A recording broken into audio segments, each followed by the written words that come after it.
What's up, replay viewers? Let's see who tunes on in. Shadandino in Germany, Guten Tag, first one in the room. And Bagels and Walks, good to see you. Of course I got to do a birthday live stream there, Sean. Everyone follow Bagels and Walks, a great live streamer from the Upper East Side. Good to see you, DeBailey out there in London. Good to see you, JC Droid. Good to see you, Dindin. Welcome. Good to see you, Dave in Bangor, Maine. Welcome. Good to see you, Phyllis and Helena Song. Welcome. Good to see you, Robert T and Mark Friedman. Welcome.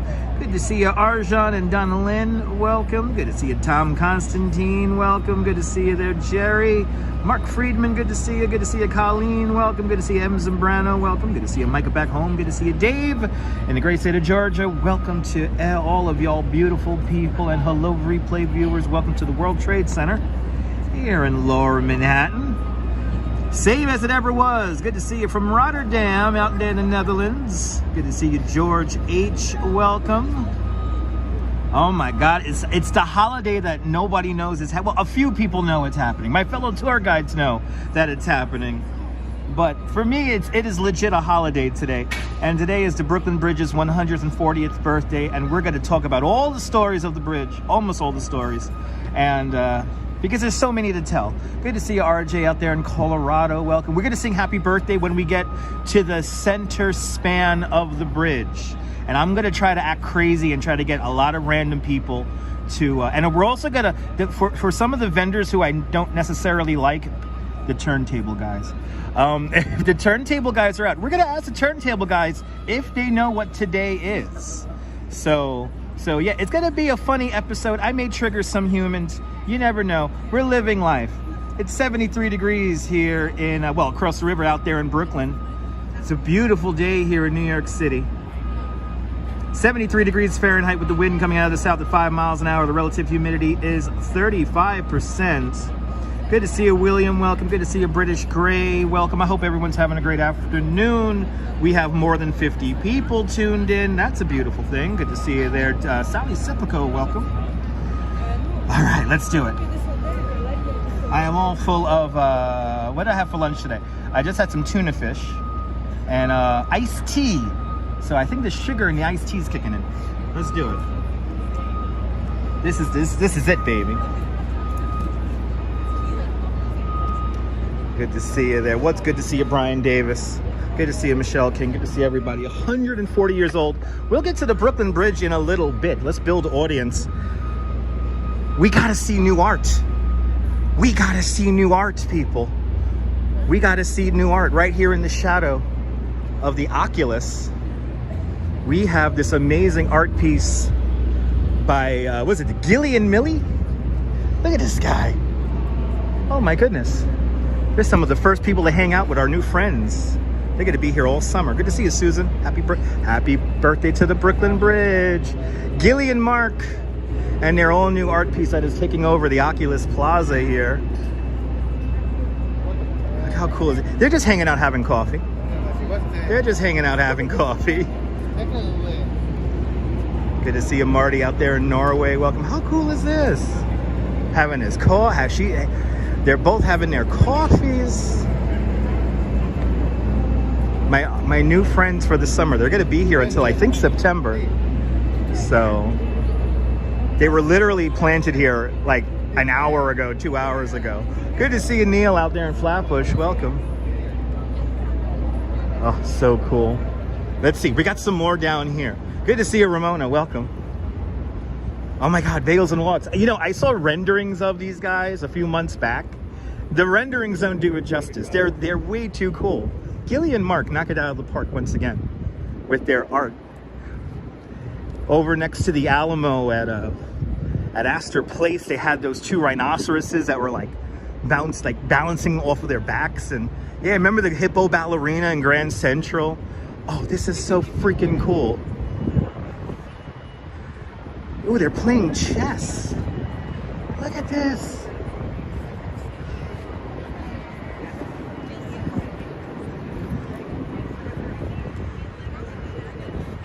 Wow. This is some cool stuff here. This is very Instagrammable. And it's going to be here for the summer. You know how recently they have installed this art? They're still installing it back there. at the beginning of my tour this morning, I actually got to see this delivered. And it was so impressive seeing this on a flatbed truck. And now to see this is just insane.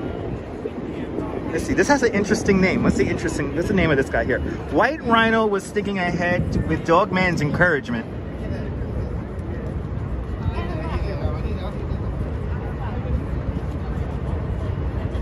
We could pause that. This is so freaking cool. Gilly and Mark have art all over the place. Some of y'all may know that over by Rockefeller Center, they have the photographers. Good to see an ABX girl. This is legit hot off the presses because look, they're still installing the art.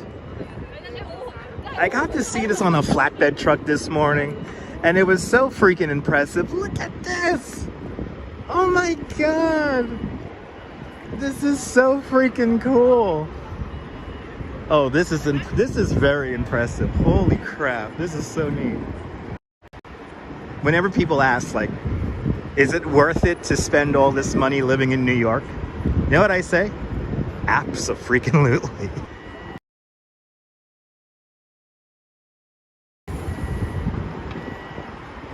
And are Gilly and Mark here? I wonder if Gilly and Mark are here. If Gilly and Mark are here, I'm gonna fanboy out and say hello. They're like some of my favorite artists. Good to see a Cliff Padilla, welcome. Claudio, welcome. You know, I was talking about this on my tour this morning. You know, here in New York City, you could knock down the biggest buildings we have in our city. We're just gonna build them back bigger and better than before. And you know what? Life goes on. And this new World Trade Center here, this is like proving it. Ooh, we got jet fighters. We got jets. We got F-16s. Right on time, baby. Fleet Week. Happy Fleet Week, everybody. Yeah, I planned that. I planned that, people. I planned 2 F-16s flying over World Trade Center. I planned that. Good to see you, Chilidian. I want to thank the folks at the Navy and the Air Forces for allowing me to broadcast that flyover. Fleet Week, everyone. The parade of ships happened this morning. Good to see you there, Rouge Jones. Welcome. Bagels and walks. There's so much happening today. It's ridiculous. It's like the holiday that, you know. It's like the holiday that nobody knows about. They are. Absolutely. Neil, absolutely. They're ours. I was wondering when they were going to fly out. Wow, this is very impressive. Good to see you, Gus. Welcome. Good to see you, Stephanie Stearns. Just popping in to say hello. Happy 140th birthday indeed, Stephanie. Good to see you. Do people exactly work in the World Trade Center? Yes, they do. Yes, they do. One World Trade Center here has the offices of Condé Nast. It's a publishing company. So, you know, Mademoiselle, Vogue, 17 magazine, all published from here.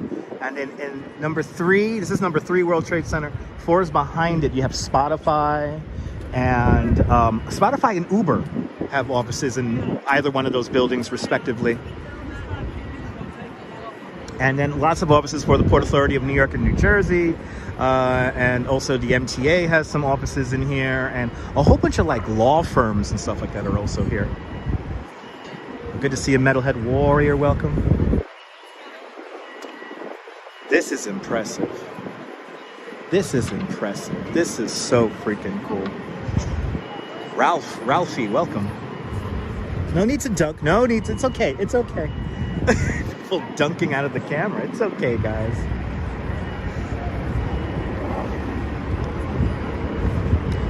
They have literally just installed this. This is so cool. And some of it's still on the truck, so I'm going to show you what's still on the truck. Oh, this is so neat. Wondering if they have a place whose one of the albums is side by side. Because, yeah, one's empty. I think you could, I guess, try to ride this. I don't know. USS Gerald Ford is visiting from Oslo, Norway this week. It's as huge as a village. Marty, I'm gonna have to check that out. It's probably up on the west side of Manhattan. I'm gonna have to check that out. There's a bunch of ships coming into town. Fleet Week begins today. Look at how cool this thing looks. My goodness. Ralphie, my day was fantastic. I get to see art get installed. Look at this, we got some new piece of art right over here on the 18-wheeler. Let's check this out, guys.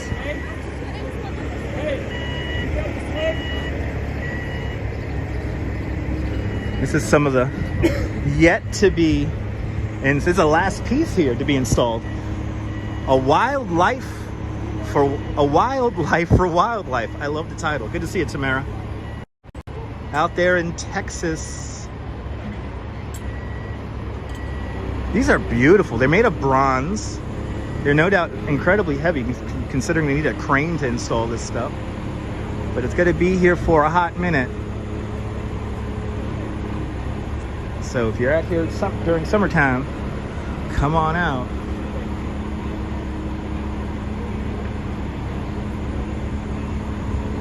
There it is. Oh, visiting in Oslo. Okay, awesome. Good to see you, Adriana. Welcome.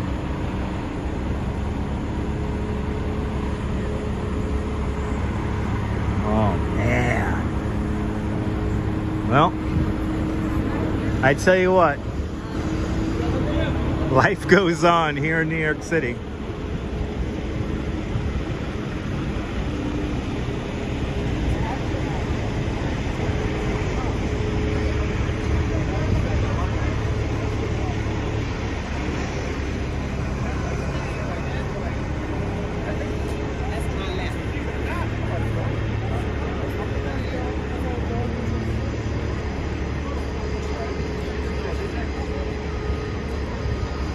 Yeah, William, there are a few different sculptures that Gilly and Millie have made over the years, and some of them are at the Rockefeller Center. Those are the photographers, but then they had like two rhinos that were on each other's backs, and that was in the middle of Astor Place. And they've had different pieces. We've seen they've created animal busts that were over on 6th Avenue near 8th Street. I mean, they have art all over the city. They've created art all over the city. But this is freaking cool.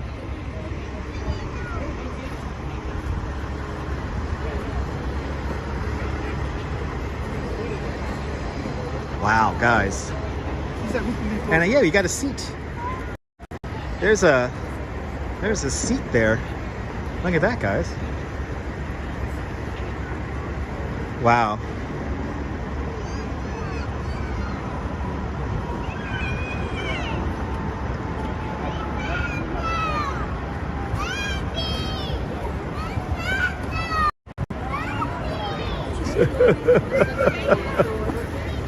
This is gonna be, oh, and the kids are already touching it. This is gonna be a hit for this summer, especially since there's an open seat.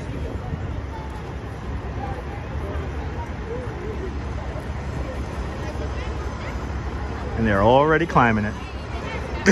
They're already, it's been here for all of about 10 minutes. It's made of copper, it's made of bronze, so you really can't do much to it. Good to see you, Jeanette Trainer, welcome. It's an instant success. Let's see, is the kids gonna ride it? Oh my God, Carrie, so many. Well, I think we're gonna get the first people to sit on it. Look at that. It's been installed for like 3 minutes.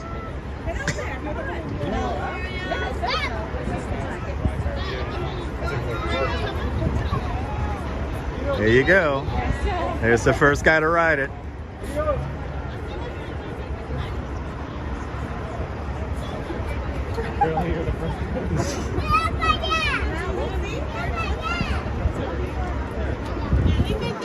I love how people are like touching it.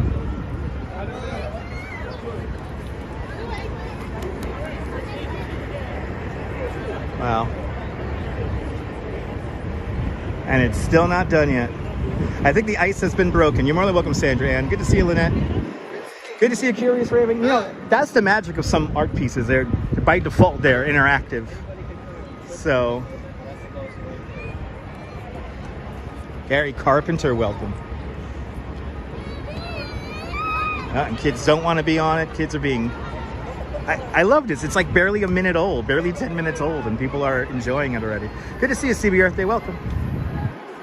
Good to see everybody, people. It is safe from weather conditions. It's made of bronze. So this thing is pretty tough. It's heavy. It took a crane to bring this thing in. But it was fun seeing this thing on a flatbed truck coming in this morning. And now to see it installed with kids climbing on it already. It's a damn good day here in New York. Lynette, I appreciate that. Appreciate that. Thanks for watching my videos. Today's going to be a good one. Brooklyn Bridge's birthday today. Okay. Well, let's get walking to the bridge. I know, this is all the whimsy we need in our lives. Love the Oculus Air Flyer. Beautiful structure. Absolutely. But this art, it's going to be hanging out here. Oh, good to see y'all. I'm just doing my tour guiding. Don't mind me. It was great seeing you. Isn't this art beautiful? Yes, right. Gorgeous. Enjoy. Bye-bye. Those are my guests. Those are my guests from France from this morning's tour. Oh, if you build it, they will come. Very Instagrammable indeed. Meryl, yeah, it took a crane to bring them in. It took a crane. I wonder how crowded it is. It's a fairly... The bridge is going to be crowded today. The bridge is going to be very crowded today. But the key is, do people know what day it is on the bridge? We're going to find that out. We're going to no doubt ask the guys who make their money on the bridge if they actually know what day it is. Friendship Lights, good to see you. Oh. Today's a banner day in New York. Well, we have some new friends to hang around with. We have some new friends, and they're going to be with us for the summertime.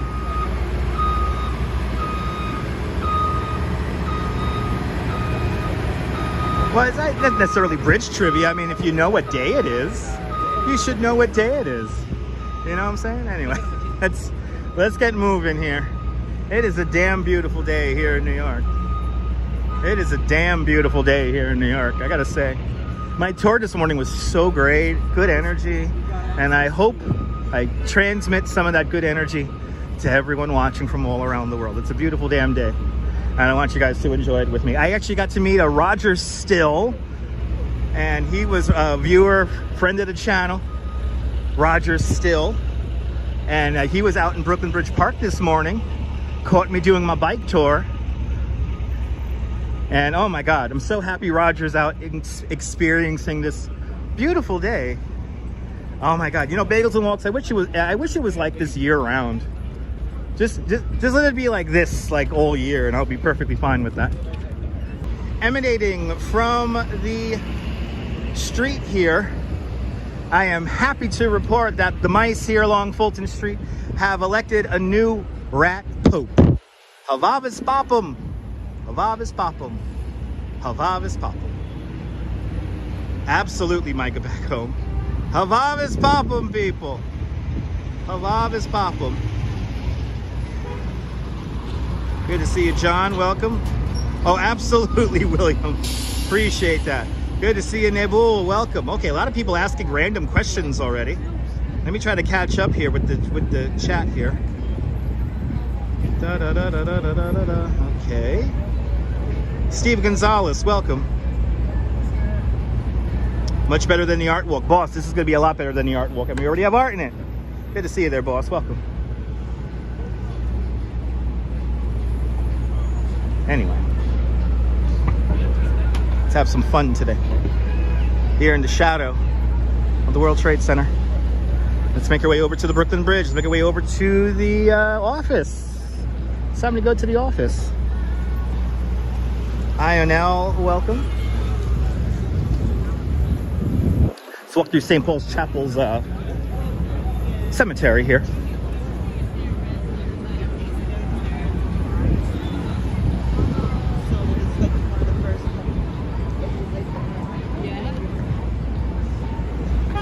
But today's one of those days where it's like, yeah, New York is back.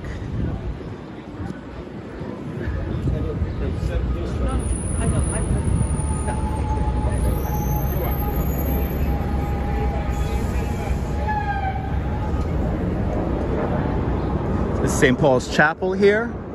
One of the oldest continuously used buildings in New York City. This version of St. Paul's Chapel built in 1797. Good to see you, Tina. Welcome. This building's made of Manhattan schist, and the cemetery here, this used to face out onto the water, onto the Hudson River. So where the World Trade Center is today, that would have been legit the Hudson River when this church was first built. Made of the bedrock of Manhattan Island, Manhattan schist. That lovely rock, the foundation to all these beautiful skyscrapers.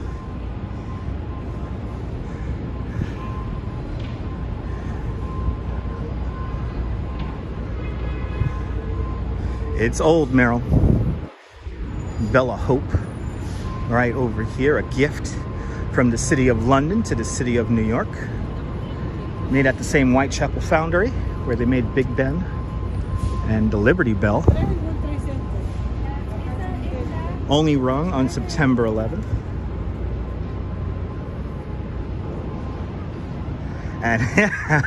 And Roger still with a $20 super chat. Roger, thank you so much for the very generous $20 super chat. Thank you so much for joining today's $5 club 4 times today. Much, much, much appreciated. Roger, it was really lovely meeting you this morning. Your energy this morning was infectious. I was already on a high of good energy, and you just added to that. I'm happy you're going out on adventures.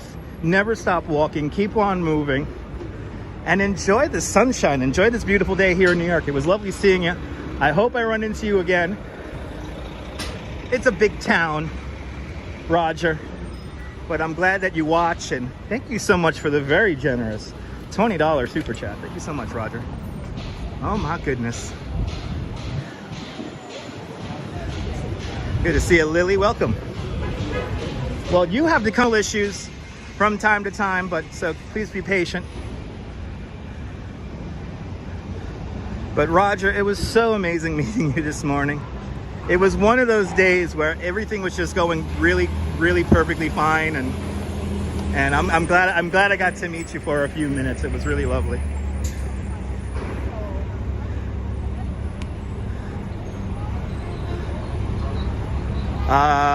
Promises made. Okay, I'm completely confused where the chat is going now. So good to see everybody. All right, we're gonna go through City Hall Park now. Sorry about the signal issues. We're having some signal issues.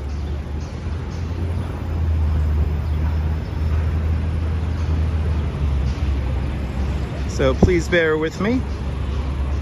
Julie Ross, good to see you, Julie Ross. Welcome. Hope you're doing well. Right across the way, City Hall and City Hall Park, and then off there, the Municipal Building. The Municipal Building, home of all the members of City Council, all their offices for the various members of City Council. Department of Transportation and Department of Sanitation. Perched on top is a little statue. Her name is Civic Fame. Civic Fame is made of copper, clad in 24-karat gold leaf. She is holding up a crown. The crown has 5 points in it, one for each of our 5 buttos here in New York City. In 2004, her arm got tired and her arm fell off, broke through a skylight.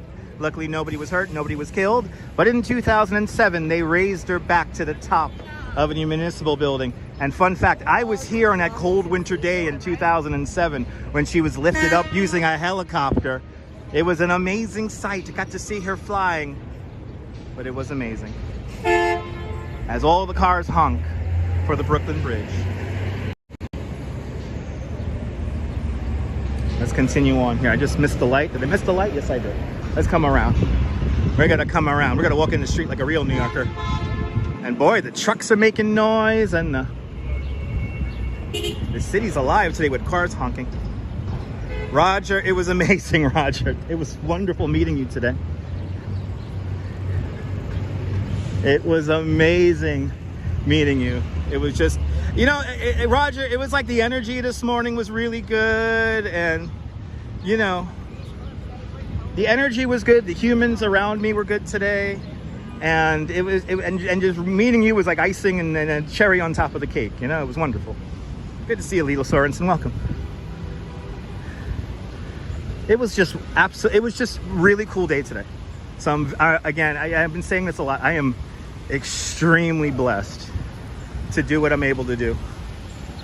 Good to see you there, Miss Viking. Welcome. Hope everybody's having a great afternoon.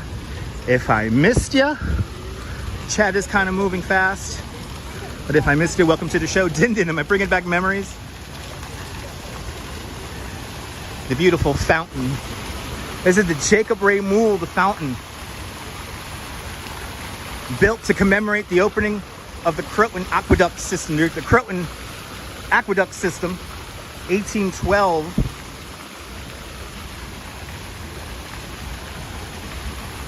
It's nice to see it turn back on again.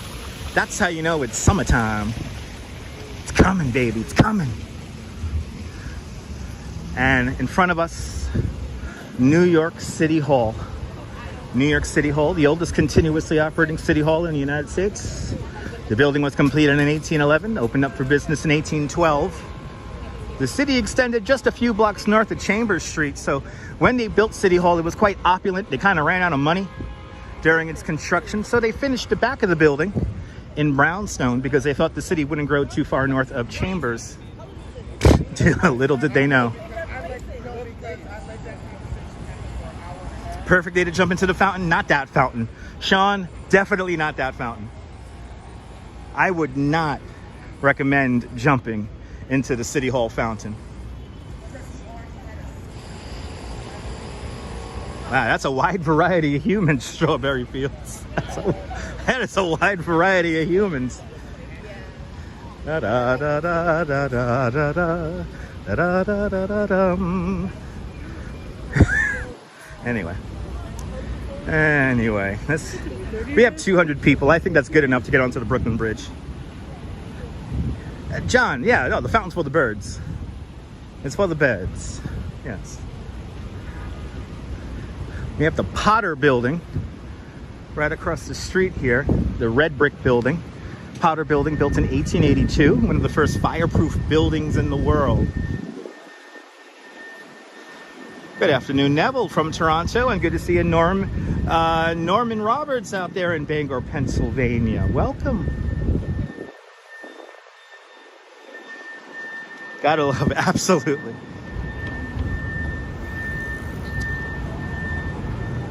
Let's talk about Steve Brody. Steve Brody, when he was a teenager, he used to work right along here, this is Park Row here. This is where all the newspapers used to be published from. And a young Steve Brody, 17 years old, he basically helps people escape from this building here. So just a few years after this building was completed, I believe in 1884, 1885, there was a fire in this building here. And what Steve Brody did was he got a ladder and helped people escape out of the building here. And with that first taste of fame, he got the bug and he wanted to be famous. So basically what he did was, a few years later, he does a stunt, which is basically he jumps off the Brooklyn Bridge. And he is the only person the first person to survive jumping from the Brooklyn Bridge. And here's the fun part. As more historians looked into the story, we actually don't know if he actually did that. He did hire a barge to have the reporters of the day on that barge. And the police warned him that, don't even bother to climb, enter the bridge because, we're not going to let you walk onto the bridge after you say you're going to jump off it, then attempt to jump off it. But he ends up getting on the bridge anyway. But we don't know if he actually jumped from the Brooklyn Bridge. But the story of Steve Brody's immortalized in a Merrily Melodies cartoon called Bowery Bugs. And that's when you find out where it's Bugs Bunny from. He's from Flatbush. So check that out. A lot of information right there, because why not? Good to see you, Sunshine after the rain. Welcome. What's that red building in front of me? Yes, I'm talking about it right now. This is called the Potter Building. One of the first fireproof buildings in the world, 1882. And yeah. That's where Steve Brody helped some people, coincidentally enough, out of a fire. So kind of funny. Indians Exposed, welcome.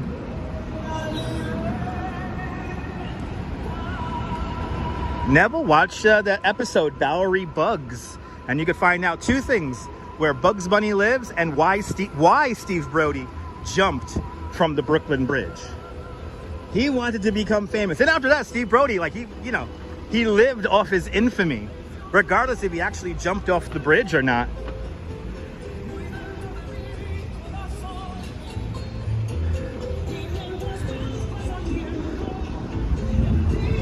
Good to see you there, Brooklyn Honcho. Everything is golden. Anime Sir, welcome.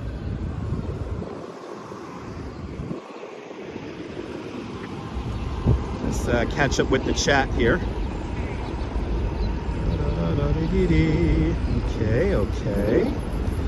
Okay. All right.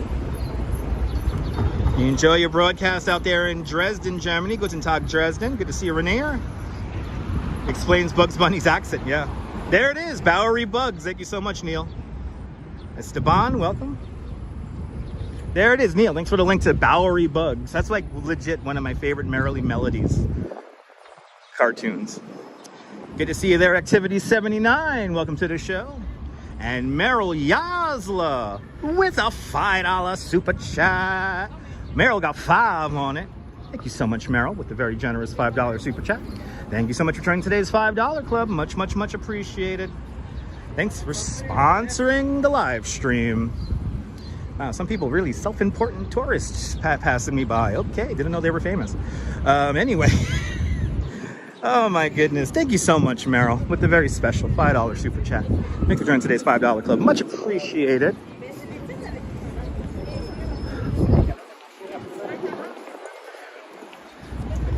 We're gonna see, I have a feeling we're gonna see tourists in rare form today. Good to see you, Gregory Kelly, welcome. We're gonna see tourists in rare form today. By the way, I do not recommend the big bus because there's no more tour guides on the big bus anymore. They have gotten rid of them. Why would you want to go on a tour bus without a tour guide? Just saying. The Boo Bus. Yeah, go on. They have a smaller van tour where they offer a live tour guide. Go on those. Those are really cool. But it's time for another episode of Tourists Behaving Badly, presented to you by Schaefer Beer. For people who like having fun, for people who like having more than one tourist behaving badly. Schaefer Beer is the beer to have when you're having more than one. Eventually we'll get that Schaefer sponsorship. Good to see you, David Duncan. Welcome. Wow. It's like a summer day on the Brooklyn Bridge. It's like a summer day on there. Look at this. We're gonna have signal issues, guys. We are definitely gonna have some signal issues today. We are definitely going to have some signal issues because there's a lot of people on the bridge today. Good to see you, Nelly. Welcome. There you go, folks. Look at that shot. Every day, 91,000 people cross the Brooklyn Bridge, and you're going to be some of those 91,000 today, at least virtually. The 140-year-old Brooklyn Bridge. Today is the Brooklyn Bridge's birthday.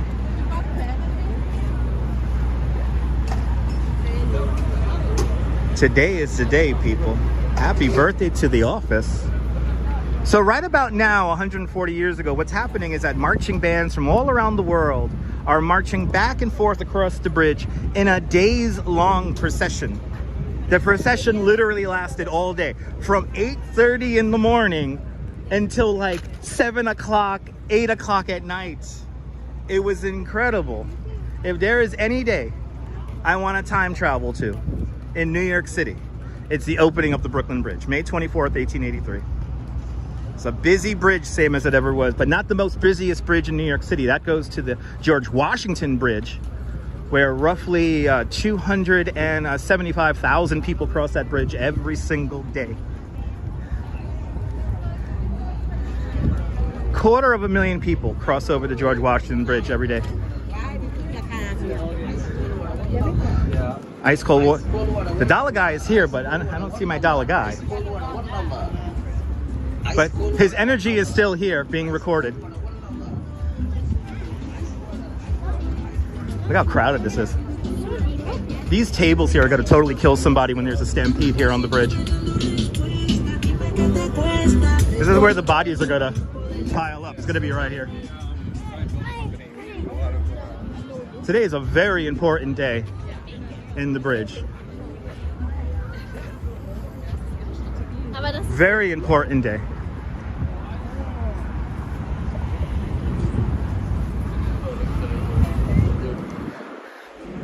Happy birthday, guys, right? Happy birthday.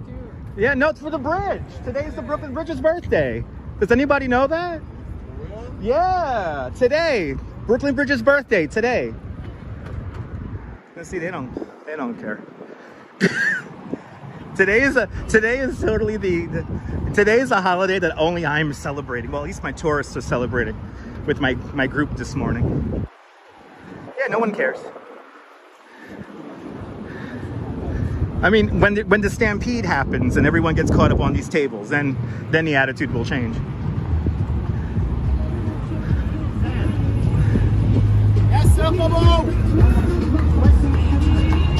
All right. Happy birthday. Today's the Brooklyn Bridge's birthday. Do you know that? No? Okay. Good to see you, Ange. You was gonna do it, but the need decided, oh my goodness, Ange, let me walk the bridge for you. Everybody follow Yo Ange. She's a great live streamer from the Upper West Side. Follow Joe and Ange on their round the city and round the country and round the world adventures, fueled by lots and lots of coffee. Everyone follow Yo Ange, a great live streamer from the Upper West Side. Ange, let me walk the bridge for you. Let me walk the bridge for you. You know, I can remember days in the 90s when I would come up here with similar weather and there'll be nobody up here. And exactly, don't miss Joe the Weatherman. They drop their short video every morning at like 6 o'clock? It's before I wake up. It's before I wake up, that's for sure. It's like literally the first thing I do when I wake up. I gotta hear Weatherman Joe.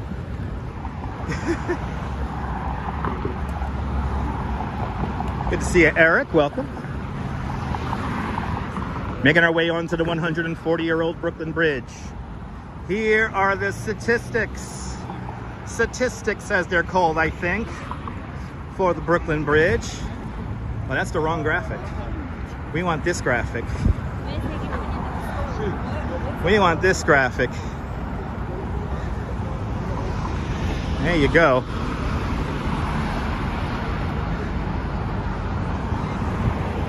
You know, like, good to see you, Colonia. Like, the vendors, it's like having vendors on the bridge is one thing, but like when they have all these tables out here like this, it makes it definitely a safety issue, especially when the pathway is crowded. All it takes is one backfiring car engine to make people think that they're, you know, that there's gunfire happening on the bridge. And also it's a public right of way. So the footpath here on the bridge is only about 16 feet wide. And in some more narrow spots, just 10 feet wide. So it does create issues to get over the bridge. And I do not dislike people trying to make a living. Some people have misconstrued my comments about the vendors on the bridge to that matter. And I'm just doing this from a perspective of safety and use of the structure. This is a bridge. This isn't like a pedestrian mall or a shop or anything like that. This is a bridge. So it's meant for travel. And there are, like, you know, reasonings. There's certain rules about how vendors can set up, and a lot of these vendors kind of like break those rules. Good to see you, Boo.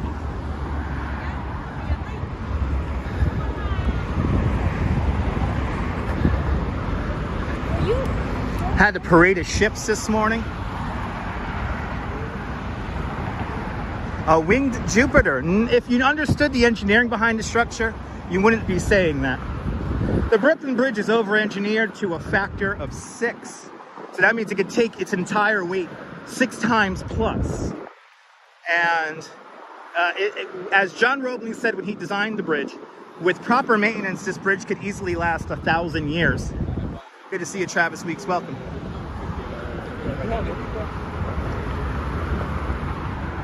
And most of the structure is original. About 95% of the superstructure is original. 90% of the suspender cables are original. The 4 main cables of the bridge are original. Solid stone towers. The tallest structures on the North American continent, when they were completed in the summer of 1875. It is legit one of the safest bridges in the world. You know, John Roebling, when he designed the bridge, it was pure mathematics. So no, Colonia, there's a dedicated bike lane on the roadway level, just off to the left-hand side of the screen on the roadway there. It's down below. I'll show it to you in a little bit. We're just gonna make our way up to a little less crowded area. Hey, happy birthday! Happy birthday, guys! So the turntable guys are the guys who I loathe the most. Wow, there's a lot of vendors up here. They take up the most room on the bridge, and you're basically spending $10 to take a picture with your own phone. Good to see you, Marty. Welcome. Yeah, no, it is a good move to relocate the bike lane, but it seems like since they got rid of the bike lane, the vendors have moved in, and they just take up a lot of space. So we're gonna come to some cages. There's a set of cages just up ahead. That's gonna make the pathway a little bit narrow, just 10 feet wide here. Do me a favor, this is not a spot to take a photo. It is not a cool picture to take. Also, don't stand on the structure, don't sit on the structure. They are benches. Good to see you, Smiley Jones. If we only had a time machine, right? If we only had a time machine. Friday's your birthday, Lynette. Awesome, happy birthday, Lynette. Happy birthday. It's not even the whole song, they just play a section of the song too. All right, happy birthday! Happy birthday! You know what today is, right? You know what today is? It's the Brooklyn Bridge's birthday. You could use that to make money. Come on. Anyway, yeah, see, they don't know. Oh, look at this. We got somebody standing on the bridge. I've seen somebody fall off the bridge doing this. Understand that the structure is, it's a movable structure. It does vibrate and stuff. So don't stand on the structure. That is technically a felony. This is one of the modern marvels of the world here. You know, this is all pure mathematics. That's what I love about the bridge. John Roebling, he obsessed over this bridge. He probably drew well over 100 different concepts to make the bridge until it conformed with this mathematical and visual view of perfection. So why are there no cops? That's a great question. I really don't know. There used to be a lot more cops here when bikes were up here, but not so much anymore. No, none of the vendors know. I don't think they do. Happy birthday. Happy birthday. Okay. So the Roeblings, the first suspension bridge that John Roebling designs and creates is the spectacular Niagara Falls Bridge, just north of Niagara Falls in 1849. It was an amazing structure that, what's his name there? Let me get around these humans. Mark Twain crossed that spectacular bridge just north of Niagara Falls, and he talked about it. I'm gonna quote, and I quote, you drive up to Suspension Bridge and divide your misery falling 200 feet below into the river, or having a train overhead fall down on top of you. Each create the aggregate for positive unhappiness. So if you can imagine, there was a pedestrian pathway underneath the freight rail line. It was a spectacular bridge that crossed the Niagara Gorge doesn't exist anymore. Just the footings of it still exist today. But it was an amazing bridge. The second bridge that John Roebling designs was a small cast iron bridge over the Allegheny River in Pittsburgh, Pennsylvania. His third bridge, which was at the time the world's longest suspension bridge, was his Ohio River Bridge in Cincinnati, Ohio. And that was completed in 1855. When you look at that Ohio River Bridge from the side, it looks like a miniature Brooklyn Bridge.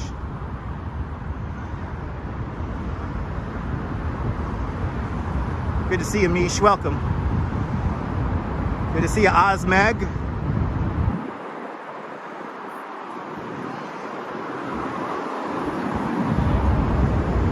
So technically the Brooklyn Bridge is 3 bridges in one.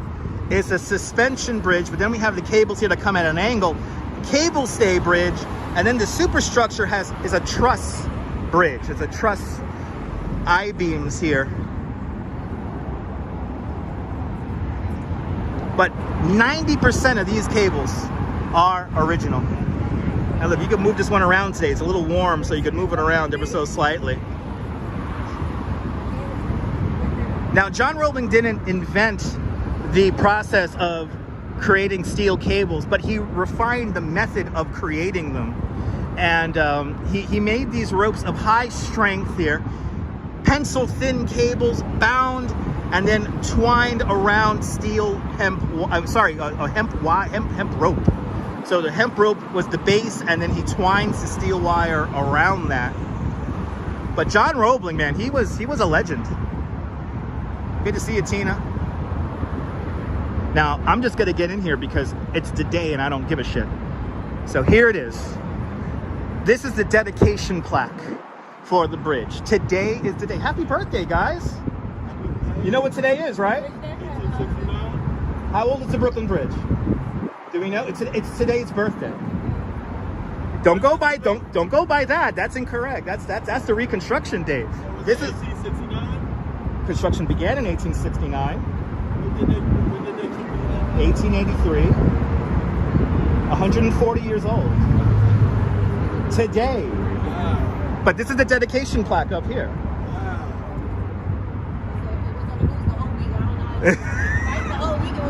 The whole week? Have a good one, guys. All right. Right? It was on the whole week, right? On the whole week. It's Fleet Week and everything. Yep. Anyway. Yeah. You know, May 24th, 1883, Steve. That's right. Today is the day. Like here, the original plaque here has been moved. So this guy here, this used to be like, there was another plaque here, but they moved that to the other side. I think that was the rededication plaque right there.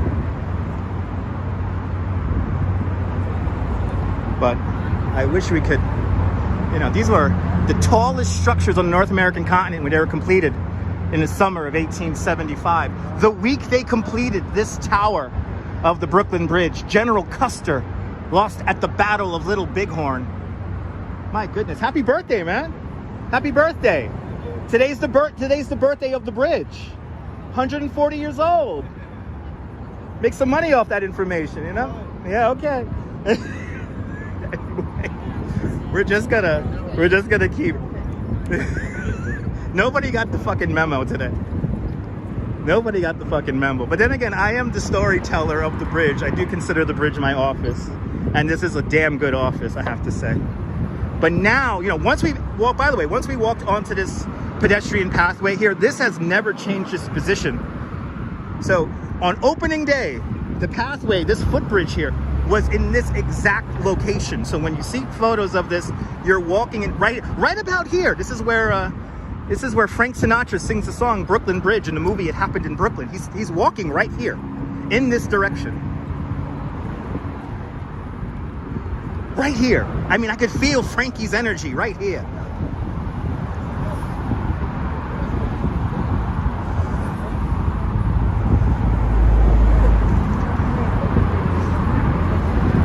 It's iconic, beyond iconic.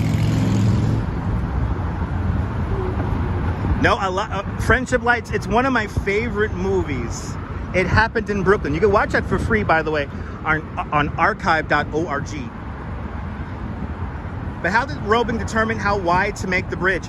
He went by 5th Avenue, Gregory. He went by the width of 5th Avenue.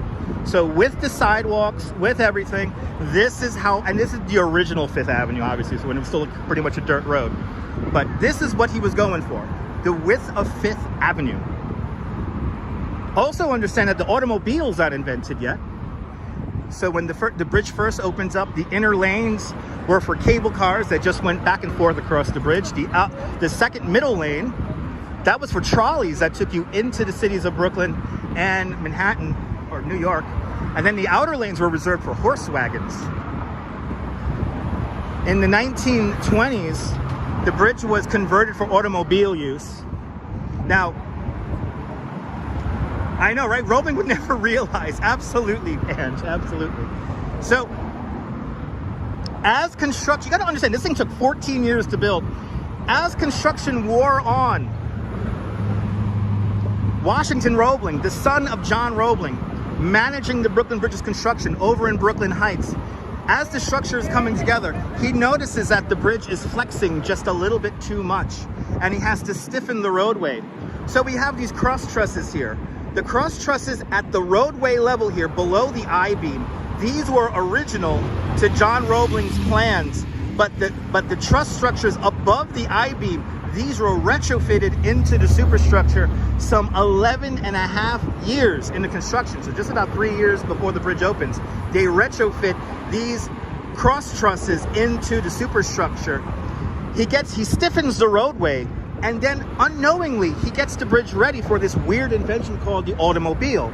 So when the bridge is converted for automobile use, very little had to be done to the superstructure to accommodate the car. It was incredible.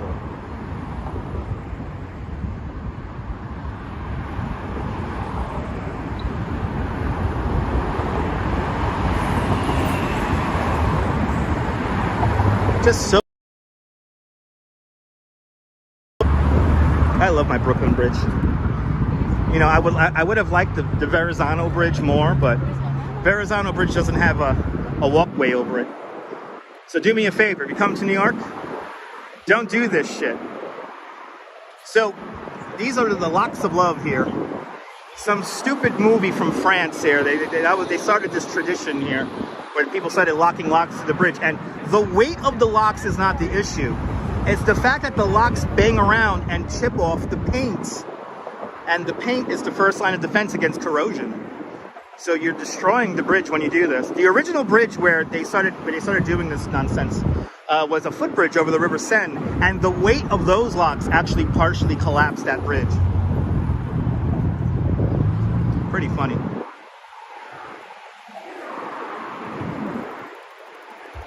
Lake Nona, welcome.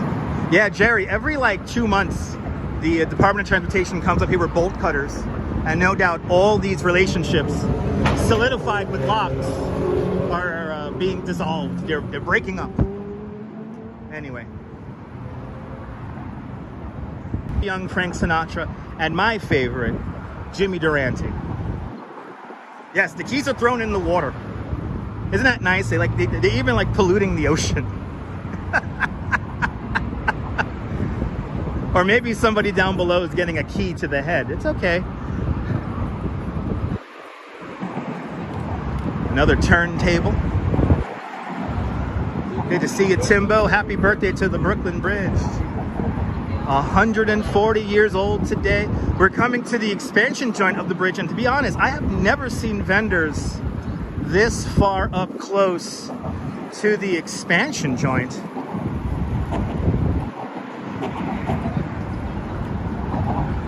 Yeah, absolutely. Mama Terry, I agree. I agree, Mama Terry.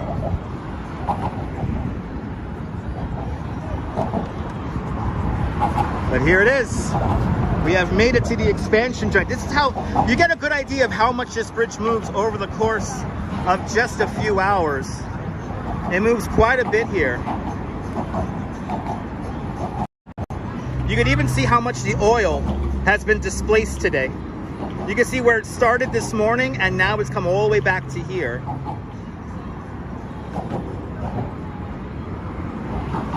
Got oil all over it. It's pretty cool. But this is the expansion joint. This is the very center of the bridge. Wow, yeah, there's a lot of... The vendors have really taken over the bridge, I have to say. And it's a shame that a lot of them have zero clue on the history. And exactly, there's a proper place for all the vendors and all the people who want to sell stuff. I mean, but the bridge is just... This is becoming a little bit too much. So as I'm going to just say this now, as a licensed New York City tour guide, I actually don't recommend... There's only one vendor I recommend you buy something from, and that's the dollar water guy at the beginning of the bridge, because he actually has a license to be where he is. He has a location spot license there that he's maintained since 2003. That's the guy who I want you to spend your money with. But these guys here, boy, it's going to take just one tragedy, and this is going to hurt and maim people. It's going to be right here. Yeah, you hear the Alicia Keys? Yeah. They're making people pay $10 to take a picture with their own camera.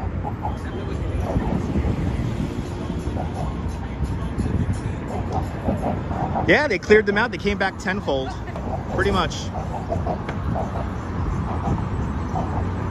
I mean, they're like bolting stuff onto the bridge and... Yeah, no, Ange, yeah, it's, what they're doing is they're finding a loophole in the First Amendment vendor's license, but like there's no enforcement of anything like this. But Strawberry Fields, the Brooklyn Bridge became popular a little bit after September 11th. So in the early 2000s, more and more people started coming on here to enjoy the view. And by the time I became a tour guide full time, so that's 2012. Yeah, it was locked in. People had to come up here, and now it's in the top 5, if not 4 locations that people visit when they come to New York. As David McCullough said, it's like walking the rim of the Grand Canyon. It should not be missed. And the fact that it's a human-made structure makes it all the better. It took 14 long years to build the Brooklyn Bridge, between 1869 and 1883. Years during which Thomas Edison invents the light bulb and the phonograph. Alexander Graham Bell invents the telephone. The Buffalo were killed off the Great Plains. The catcher's mask and curveball were introduced to the game of baseball. In Washington, President Chester A. Arthur installs plumbing in the White House. And in Europe, Picasso and Einstein are born. Just some of the things that were happening in the world while we were building the Brooklyn Bridge. It's the Brooklyn Bridge's 140th birthday today. As people get their selfies in with this unbelievable view.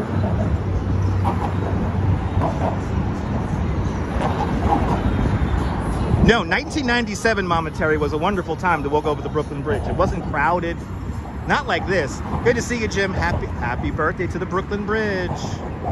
Oh my God, Din. All of the lanes down here were filled with people coming out of Manhattan. And my father, who at the time worked at the United Nations, he walked home from the United Nations all the way to Bay Ridge, and he walked on the roadway of the Brooklyn Bridge on that horrible day. Of course, Steve, yes, there's a lot. There's next to no tourists on the Manhattan Bridge, and you get a great view of the Brooklyn Bridge from the Manhattan Bridge. But for a lot of people, this is a pilgrimage, yes. A lot of Mennonites like to visit the Brooklyn Bridge because the Roeblings were Mennonites, and they believed pure mathematics. Nobody was discriminated against building the bridge. It was open to all types of people, and the Roeblings saw the unifying. They understood the worth of just a working human, and they didn't discriminate. If you were a hard worker, you were invited and worked onto the site. Good to see you, JP. Welcome.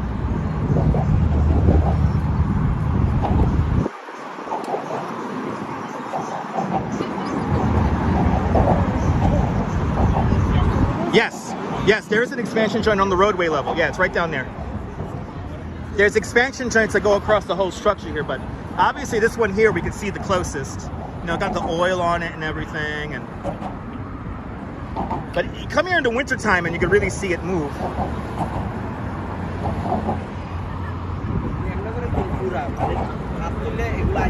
Happy birthday to you. Happy birthday to you. Happy birthday, Brooklyn Bridge. Happy birthday to you. And many more. As we have cyclists doing wheelies in an incredibly crowded and cramped space. What did Robert Moses think of the bridge? He didn't think anything about the bridge, actually. All he saw the bridge was a way to incorporate it into the highway system, and he did a pretty good job of doing that. He saw the bridge as part of his problem to create a greater New York City, a greater metropolitan area, and that includes Rockland and Rockland counties and Westchester and all that shit.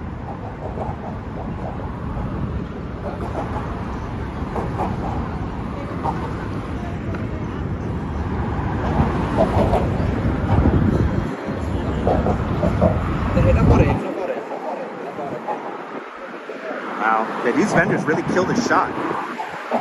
They really, like, you cannot take a good picture with the vendors. Is there a toll to drive over the bridge? No, Nelly, none of the East River bridges have a toll. Only the Queens Midtown Tunnel and the Brooklyn Battery Tunnel have tolls on them. Also, the RFK Triborough Bridge technically links into Manhattan, and that has a toll in it also. But the Brooklyn, the Manhattan, the Williamsburg, and the Queensboro bridges do not have tolls. Much. Happy birthday! Happy birthday! Happy birthday! Happy birthday! Happy birthday! Anyway, there's another freaking turntable down here. This makes 4 turntables here on the bridge. This makes 4 turntables on the bridge. There's too many of these. Look how much room he takes up. Look at this. You got the original line right there. And he is, you know, the vendor rule is like 4 feet. So he's completely breaking that out of the, completely ruining that. You know, he's doing that, he's breaking the rule. But you have these cages here, these fences. These fences prevent people from climbing up the 4 main cables of the bridge. A few years back, there were a couple of German artists, if you could call them that, and in the middle of the night, they climbed up these cables and replaced our American flags with bleached white American flags in honor of John Roebling's birthday. And the police found out about that well into the morning. I was actually doing my walking tour over the bridge when the police descended on the bridge and helicopters swooped and everything, and it was a wonderful tour. So Colonian wants the statistics on how long the bridge is, so here you go. Let's do it. Here are the statistics of the Brooklyn Bridge once again. Total length, the road height, the road width, the road tower height. Clearance below 127 feet. Oh yeah, let's show you it one more time, guys. Here are the statistics of the Brooklyn Bridge.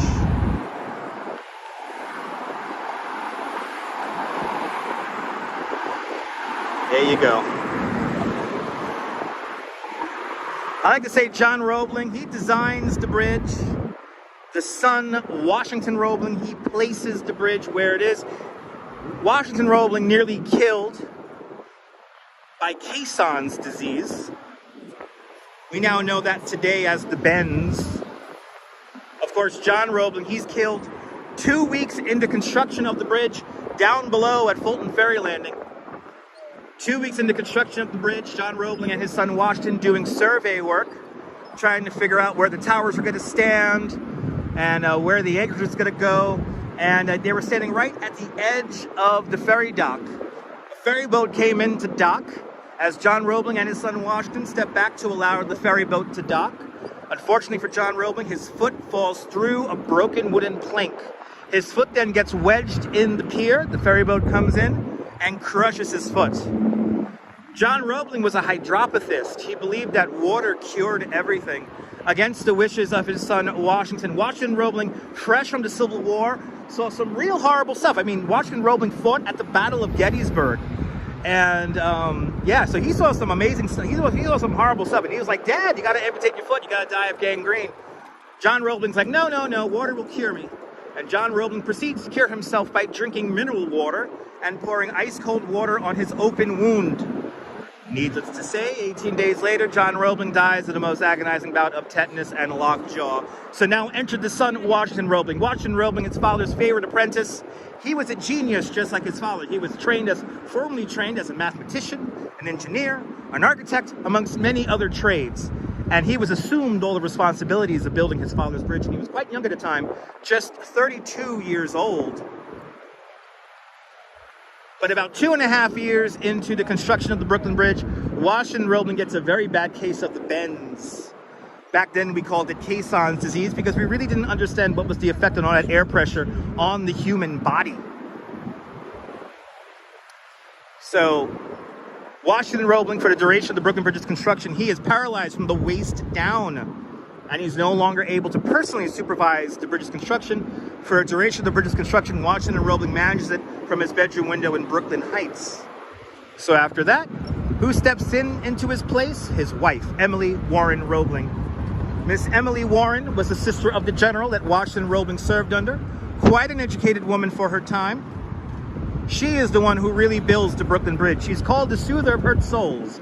Whenever the egos of the assistant engineers and architects gets a little bit too inflated, she knew how to keep them in check. We got to finish this Brooklyn Bridge.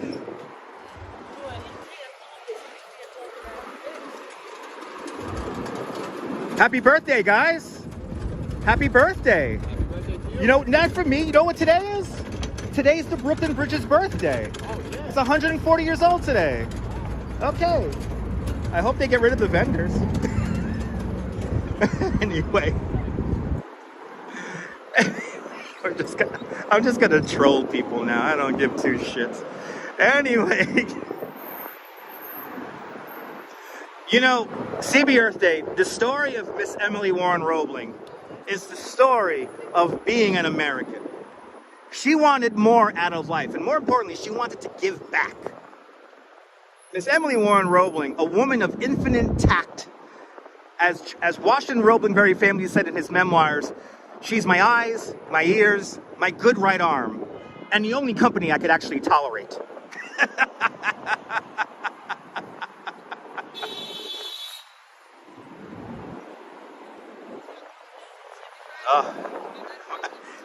Jim, let me entertain you, Jim. Let me entertain you.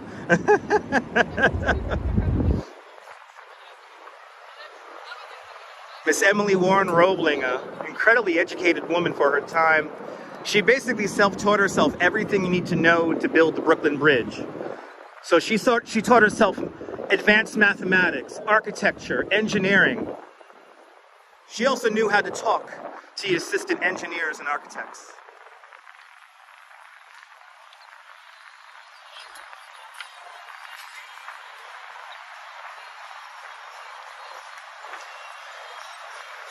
And now here, this is probably the more important plaque. This plaque was placed here in 1951. This is the builder's plaque of the Brooklyn Bridge, right here. Without these three people, you would not have the Brooklyn Bridge. Top billing, Emily Warren Roebling. Today is the Brooklyn Bridge's birthday, so 140 years old. But Emily Warren Roebling, she gets top billing. Colonel Washington Roebling, her husband, John Roebling, the designer of the bridge. But we always have to remember that on the back of every great work, we could find the self-sacrificing devotion of a woman. And that's Miss Emily Warren Roebling. Yo, what's up, bro? Right there. Yo, what's up? You really, unfortunately, the vendors here make it nearly impossible to really enjoy the bridge. And what's funny is that we have stuff like this here.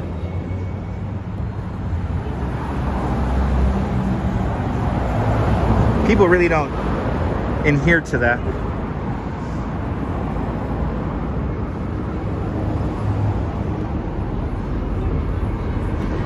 Now, when the bridge was being built, people were very skeptical that a wire, a steel wire, the width of a pencil could handle all this weight. So we enter one of my favorite New Yorkers, Mr. Frank Farrington. He was one of the master mechanics here on the Brooklyn Bridge.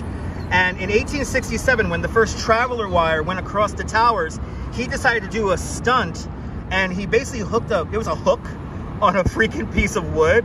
And for like 3 hours, he went back and forth across the bridge. Understand that it's only like 1 or 2 cables up there holding him up. So it looked like he was floating across the river. And some reports have said a crowd of close to maybe 20, 30,000 people on both sides of the river saw this amazing stunt take place. And when he returned back to the Manhattan side of the Brooklyn Bridge after he does this stunt, the police had to help him leave the area because everyone wanted to shake his hand and pat him on the back, and the crowd just went crazy. What would I give to see that? The great Frank Farrington, the first zipliner, right? The first zipliner. And then as they were spinning the cables, you had here an access way, and this access way here actually for a time was open to the public. For just the price of 25 cents, you could go from the anchorage to the top of the towers, then come all the way across and then back down to the next anchorage. It was such a sight to see. There's some amazing pictures of people crossing this. My favorite picture is a couple. They're dressed to the nines. I mean, the woman's in a gown, the gentleman is in a black suit with a top hat, and they're just standing on this tiny little wooden platform that used to bounce and stuff. It was open for like 2 years. And somebody had an epileptic seizure on the structure. Luckily, he didn't fall off, but after that, they closed it. What would I give to see that? And then here we have the how they made the foundations of the bridge. These are the caissons right here. So you have this large caisson. Basically, the caissons are a wooden box. You place that wooden box on the bottom of the riverbed. Air pressure forces the water out of the box. The workers then undermine the edges of the box. As they undermine the edges of the box and more material from the river bottom comes up, the box slowly settles down. And once the box hits bedrock, you fill it up with concrete and you have your foundation. It was very famously said that Washington Roebling was the only person to keep his head on straight in these truly terrifying conditions. Understand that electricity is not invented yet, so your only source of light were these calcium torches that gave off a rotten egg smell while the rest of the caisson lied in darkness. And they thought there was just sand at the bottom of the East River. No, there's rocks and boulders and stuff. For every month they estimated to do excavation work, 5 months were needed to do that same amount of work. And it was tough work. Everything was done by hand with pickaxes and shovels and a very loud, rudimentary, steam-powered drill. The tower that I'm walking on right now, this is the Brooklyn Tower of the Brooklyn Bridge. It rests on bedrock, roughly 44 feet below river bottom. When they were doing test borings for the Manhattan Tower of the Brooklyn Bridge, they found out that they would sink the Manhattan caisson to the appalling depth of 109 feet below river bottom. How many men are going to die? By the time they completed the foundation for the Brooklyn Tower, roughly 32, 35 men died up to that point. As they were digging deeper and deeper down, men were coming down into the hole. They worked 10 hours. They'll come out of the hole, be fine 1 minute, take a sip of water, be dead the next. Or they'll come out delirious or half paralyzed. They were coming down with the bends. But back then they called it caisson disease because we really didn't understand what was the effect on that air pressure on the human body. And 2.5 years into construction, Washington Roebling is paralyzed from the waist down, and he's no longer able to personally supervise the bridge's construction. For the duration of the Brooklyn Bridge's construction, he manages from his bedroom window in Brooklyn Heights. When they were doing test borings, so when they found out that they would dig down to 109 feet, as they were digging deeper and deeper down, men were getting hurt, men were getting killed. Washington Roebling gets the report that the sand was getting so compact that they were using gunpowder to break up the sand. So Washington Roebling's like, we got to stop this madness, and he takes a huge gamble. And I quote, "I find this strata of sand perfectly suitable for a foundation for my Manhattan Tower. I'm quite confident it has not shifted in several million years." And he was correct. So to this day, to this very moment, the Manhattan Tower of the Brooklyn Bridge does not rest on bedrock, but on sand, roughly 19 feet short of bedrock. Luckily, it has not shifted, it has not moved. It stays stayed right there. Now, I believe in the 90s, they did do a laser survey to see if the Manhattan Tower has settled at all, you know, because we have a laser level there. So we knew exactly where this thing was, you know, figured out and leveled. And they estimate a quarter of a centimeter or something like that. It's like the width of a hair. It's settled. Unbelievable. I mean, the engineering is just insane. Built to last, a testament to the engineering world of the time. Pure mathematics, the Brooklyn Bridge. Good to see you, Reza Jafari. Welcome. Unbelievable.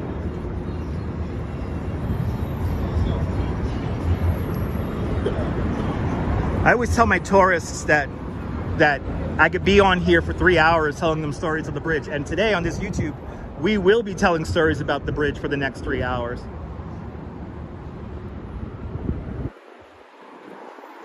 Good to see you there, Spencer. Good to see you, Jack Spencer. Good to see you. More than welcome, Tina. Tina, this is my office. I have literally taken thousands of people over this bridge, and it is truly, I mean, this is the 20th century invention. This is the machine of the modern world. The first bridge to be electrified with Thomas Edison's electric light bulb. And in fact, 140 years ago today, electricity was commercially available in Lower Manhattan for just 2 weeks. It's the first bridge to be electrified with Thomas Edison's electric light bulb. You're more than welcome, British Gray. You're more than welcome. You know, I love this stuff, you know, and this is, and the great thing about doing live streams is that I could share this stuff with you in real time like you're here. Al, you're more than welcome. M1 Raw, welcome. Colonia, you're more than welcome. I have a lot more stories to tell. We're gonna have another story just further up here. But let's continue on. We're making our way into the city of Brooklyn now. The city of Brooklyn, if it was a city by itself, we would be the 4th largest city in the United States, just behind Chicago. 2.8 million people live in the borough of Brooklyn. 8.7 million people live here in the 5 boroughs of New York.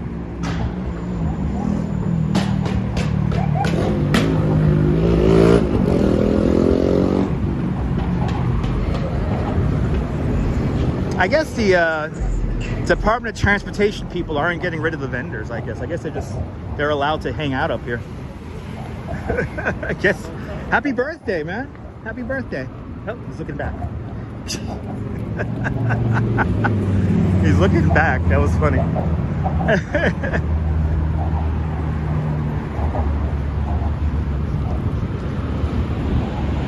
I mean, this is like... the Brooklyn Bridge is like, it's one of those stories that it just, you know, you got to understand, folks, when they built this bridge, a 6-story tall building, there's some down there, a 6-story tall building was considered tall.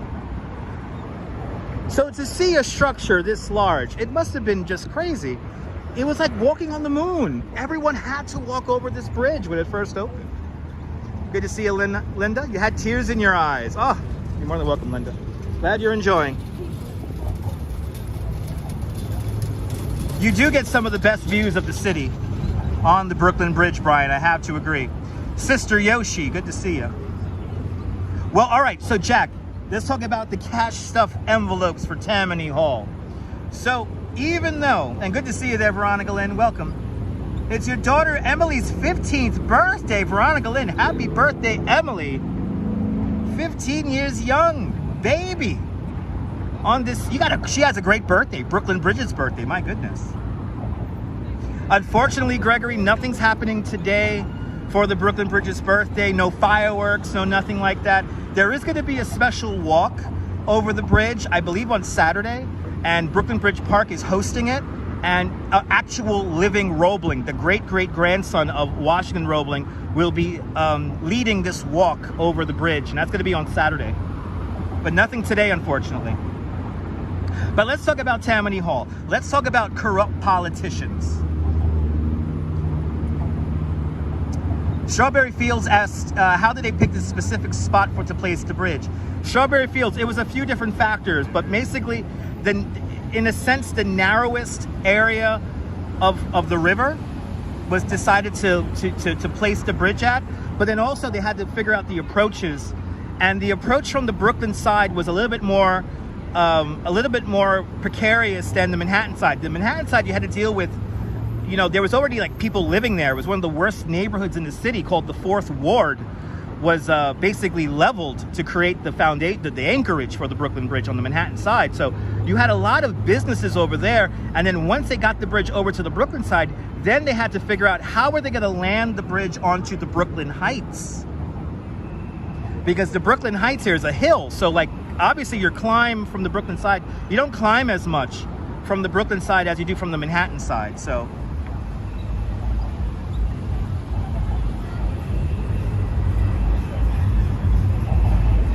Linda, that's a beautiful thing. But let's talk about corrupt politicians. Let's talk about Boss Tweed.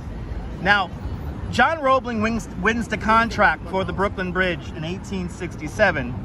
And it was immediately seen as a conflict of interest because, you know, John Roebling and Sons was the premier steel wire manufacturing company here in the United States.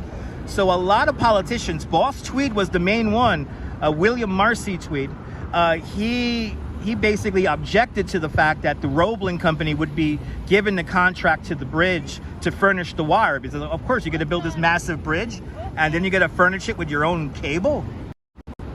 That's not right.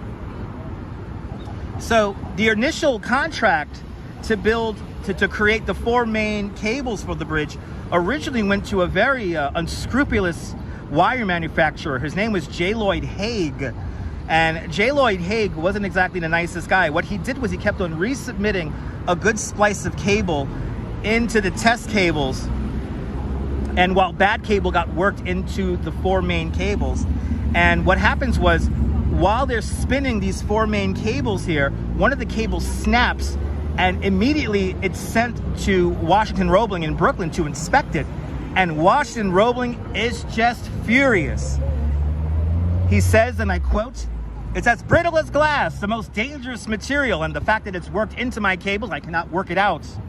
So at the expense of J. Lloyd Hague, they add another 15 pencil-thin cables to the 4 main cables. Each main cable has something like 260-something pencil-thin cables in like 18 strands, something like that.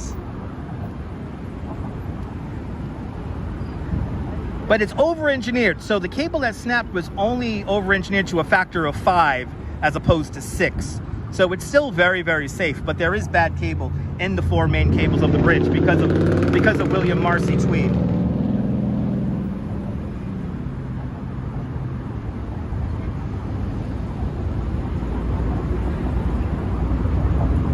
So yes, Metalhead Warrior, yeah, the Manhattan caisson is actually quite a lot deeper than the caisson on the Brooklyn side. The Brooklyn Tower's caisson reached bedrock at 44 feet below river bottom, and the Manhattan Tower anchorage, or caisson, went all the way down to like 100. It was 100 and well, 100. It was supposed to be make it all the way down to 109 feet, but they fall short, just 19 feet short of that. So it's like 90 feet.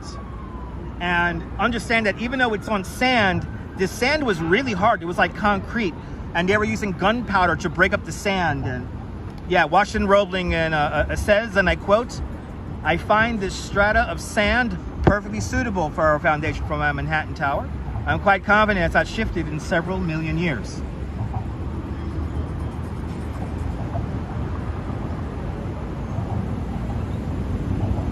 How often are the various parts of the bridge replaced or repaired? Most of the bridge is original, but every 2 years they go over the bridge completely and give it a complete overhaul. It takes also about 2 years to paint the bridge, but every 2 years roughly the whole bridge gets overhauled.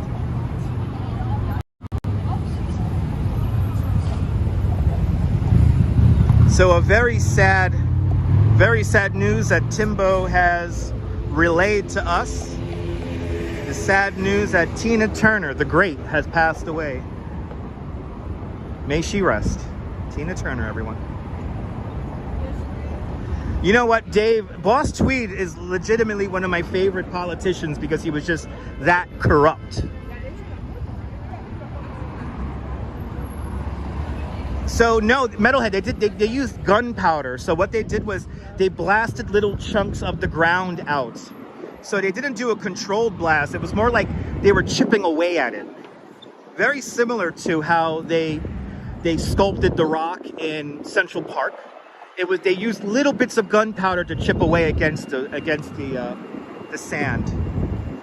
But yes, indeed, very sad news. The great Tina Turner has passed away. You know what we'll do right now? We'll just have a moment of silence and remember on the Brooklyn Bridge's 140th birthday, the great Tina Turner.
Thank you so much, ladies and gentlemen.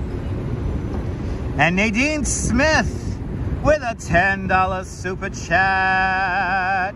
Nadine Smith, thank you so much for the very generous $10 super chat. Thank you so much for joining today's $5 club 2 times today.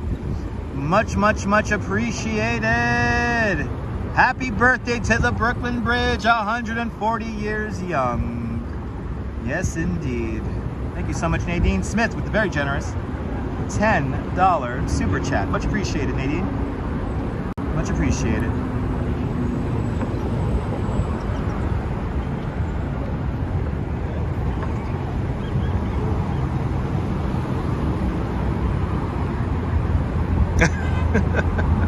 Al, I'm happy I'm entertaining you in an educational kind of way.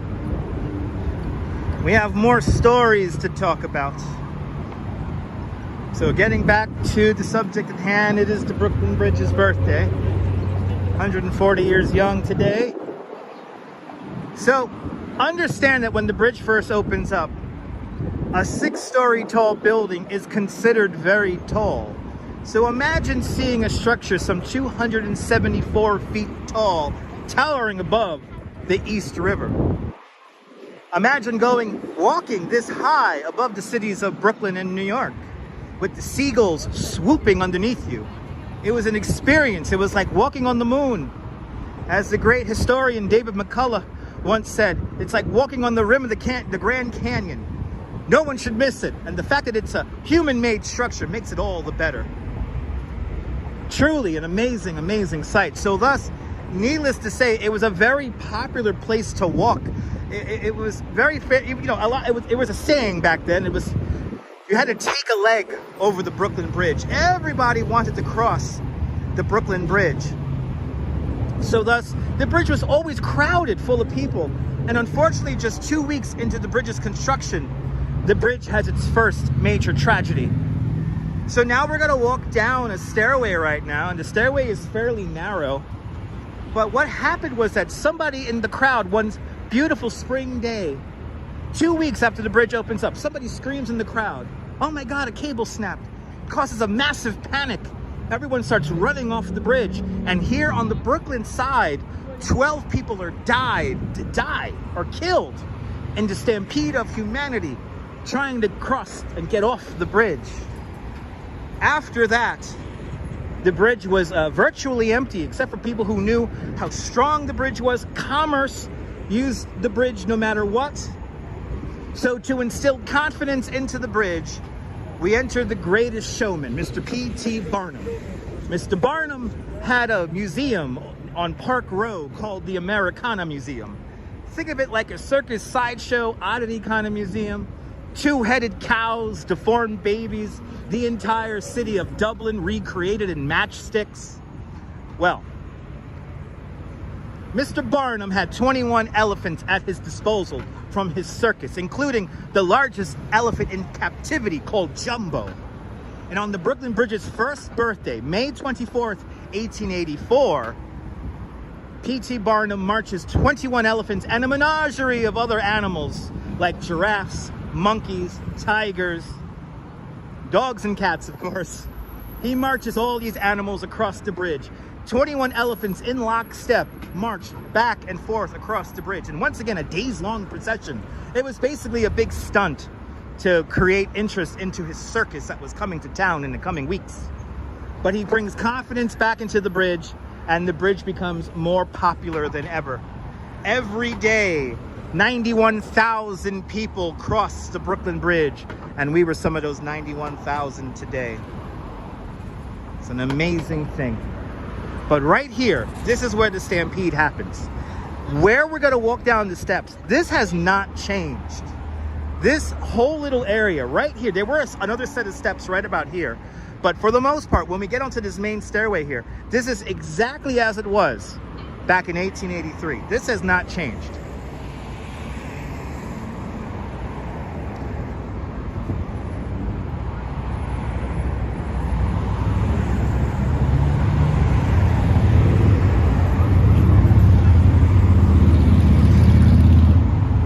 But what would I give to see P.T. Barnum march 21 elephants over the bridge? I would give anything to see that.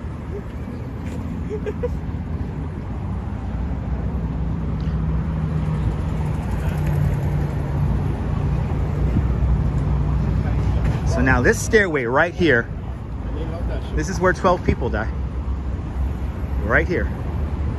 You can see how narrow it is. But this is in the exact same configuration. Once we get onto these steps here, this has not changed since 1883.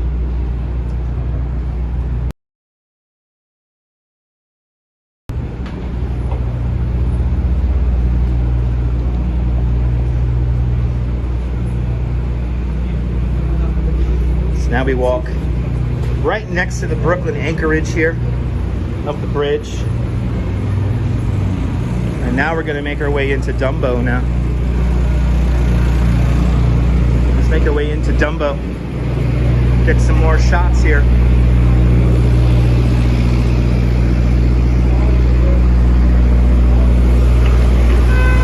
But you have just walked the 140-year-old Brooklyn Bridge.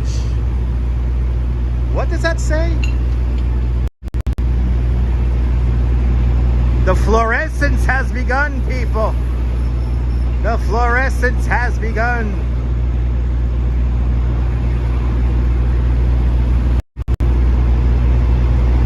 Dakusha Kabin, welcome. Happy birthday to the Brooklyn Bridge, 140 years young. We'll get some more views of the Brooklyn Bridge here in a moment. Let's just first see the Manhattan Bridge and see what Water and Washington streets are like. Let's see what Water and Washington streets are like today. It was crowded there earlier today. And it seems like they got rid of the vendors on this side of the sidewalk right here. There's usually vendors over here.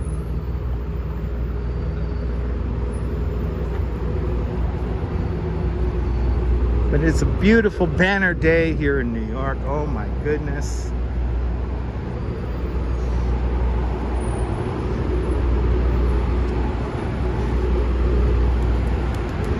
Smash that thumbs up button if you're watching.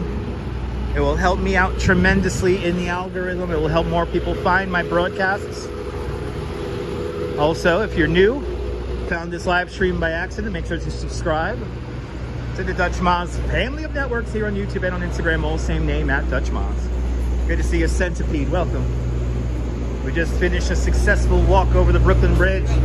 We're gonna make our way into Brooklyn Bridge Park, and we're gonna make our way over to Emily Warren Roebling Plaza in a few moments. Angelo from Italy, buongiorno. Buongiorno. Buongiorno, Angelo. Angelo, Italia, buongiorno, ciao. Welcome to New York. Mr. Viking, it's going great. I hope it's going great with you out there in Liverpool. Hope you and the missus are having a fabulous evening.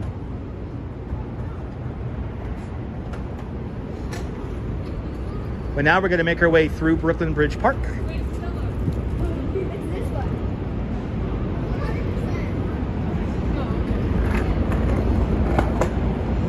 Now, Dumbo's in full mode.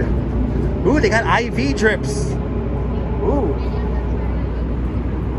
They have IV drips with nutrients in them. It's the future, people.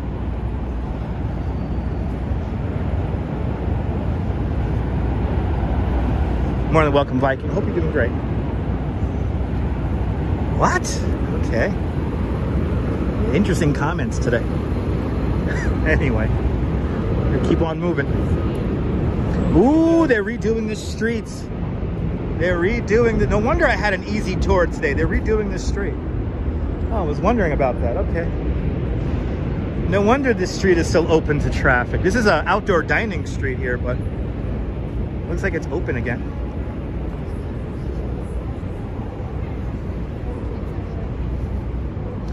I like how everyone's just like standing in the middle of the street here.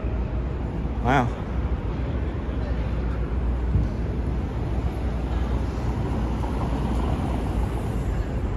Everybody got to get their shots. Maybe their IV shots up the block. Oh, he got a ticket. Yeah, you're not supposed to park. I thought you weren't supposed to park on this street. But this is the spot. This is the fourth and final bridge built over the East River. It's called the Manhattan Bridge.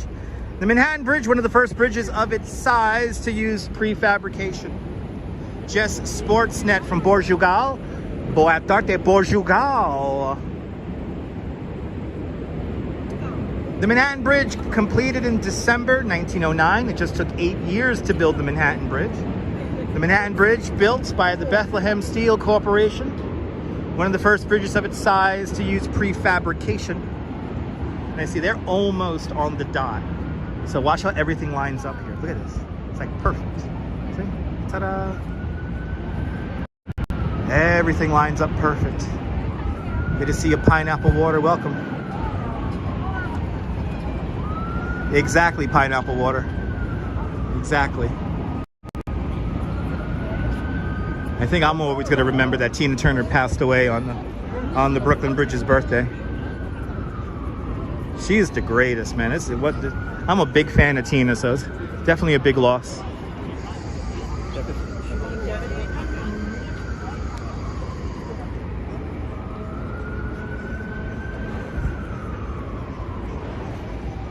Is that a fantastic view right there, Tina? Fantastic view. I'm gonna get some Brooklyn Bridge, more Brooklyn Bridge views in a moment. Just gotta get down to Brooklyn Bridge Park.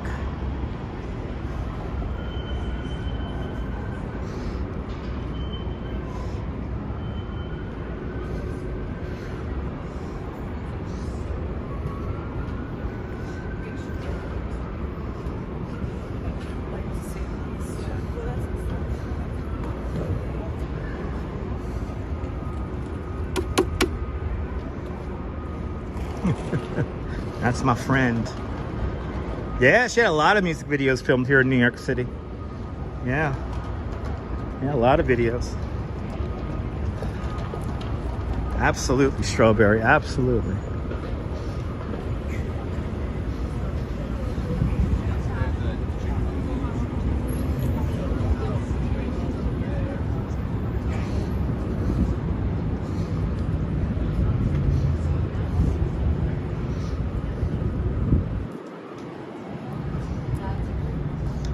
Absolutely, Phyllis. Absolutely.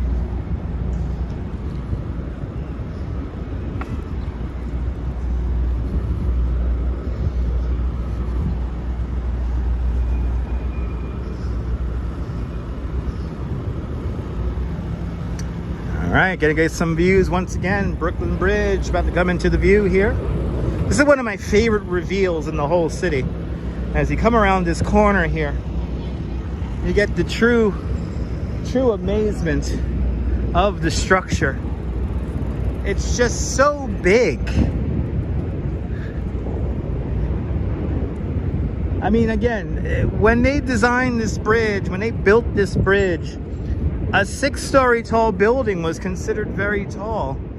And you have something of this magnitude. It was probably so stupendous to see this. As we now walk Brooklyn Bridge Park, the tobacco warehouses are just to my to my left-hand side here. The tobacco warehouses, the shell of these buildings dates back to 1861. Today, they have been regenerated into communal workspaces, restaurants, shops, a small museum, and a very exclusive club on the top.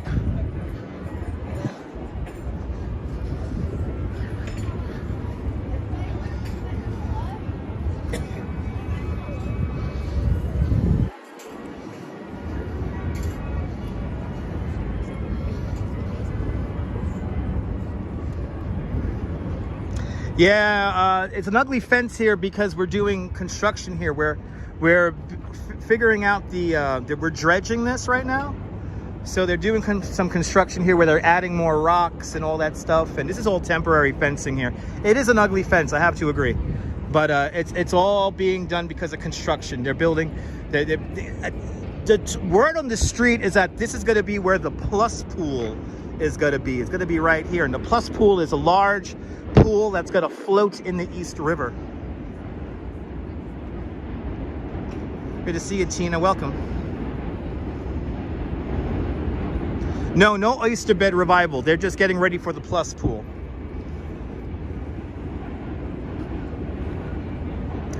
Metalhead Warrior, it is still a music venue. So not this building here. This building was always kind of empty. But across the way over there is St. Anne's Warehouse, and that's a performance space.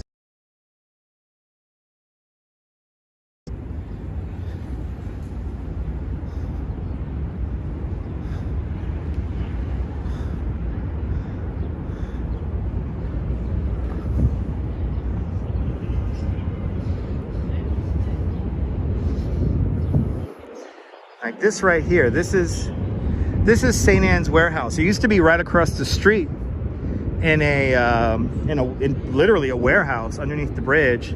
And then when they rehabilitated all of the old tobacco warehouses, they built this new theater right here. This is an open performance space, so you could kind of configure it in different ways. And when I got to see Lou Reed, it was like me and like 300 people, and that was it.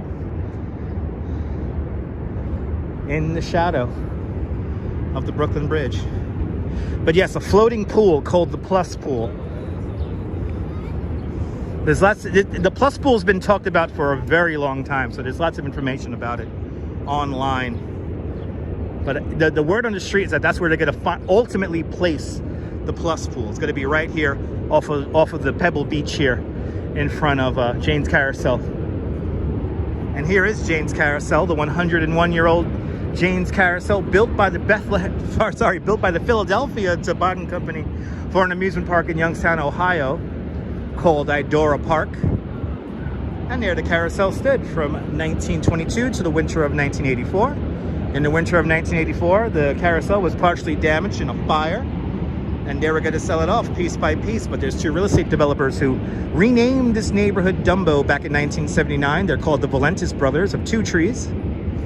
And Jane Valentis, one of the wives of the brothers, she sees that this carousel is up for auction, and she wins it at auction for the bargain basement price of $272,000. She then spends 25 years with a team of just 5 people restoring the carousel. Originally, it was placed at 1 Main Street, just behind me. We actually just walked past that building.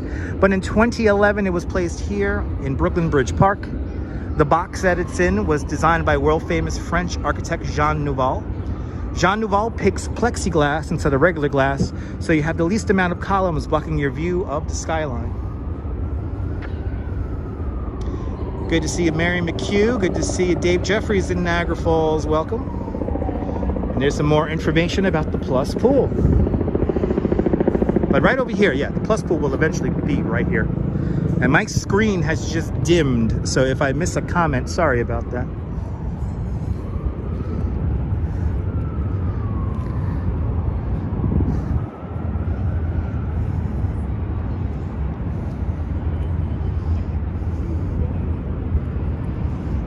I love this thing.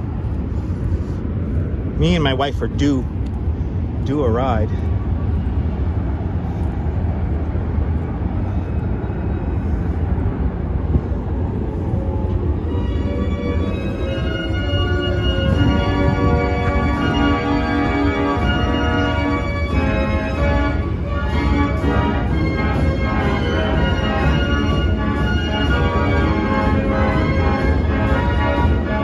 Just a spoonful of sugar keeps the medicine go down in the most delightful way.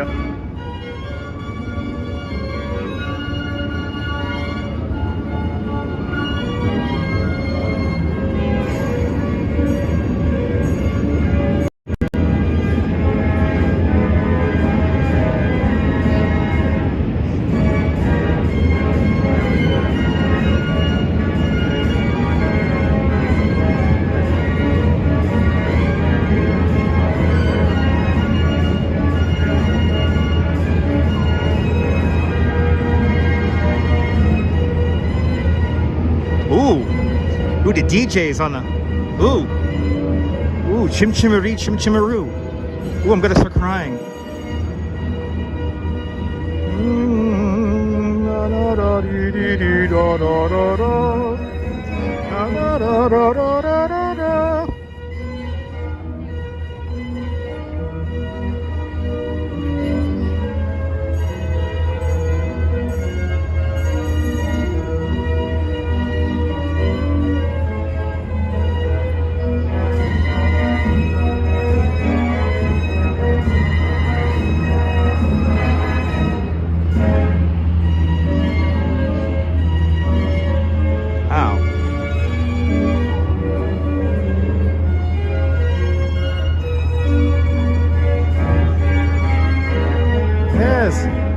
It's a jolly holiday with Mary, da da da da da da.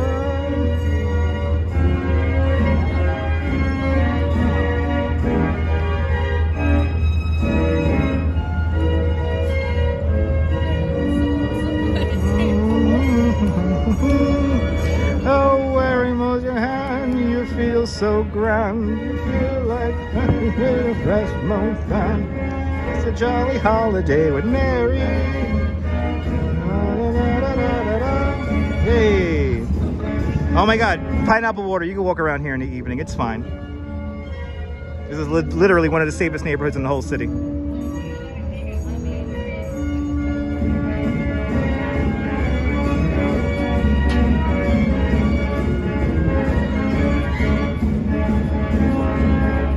I know, where's Dick Van Dyke when we need him? This is like the ultimate Mary Poppins mix. I'm loving this right now. Literally a tear's coming to my eye. Oh, I wanted to go on forever.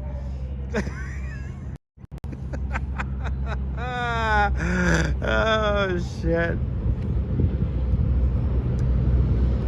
As the Friendship Express makes its way underneath the Brooklyn Bridge. What a day. Oh my God. What a freaking day. Happy birthday to the Brooklyn Bridge. You had a birthday on the bridge? Oh, beautiful, Tina. Oh my God. That was like the ultimate Mary Poppins mix right there. That was so great. Oh my God. Oh, was she enjoying? Yeah. Good to see you, Wilfredo. Welcome. Oh my God, I could listen to that organ all day long, all day long. Oh man, what a day. What a freaking day.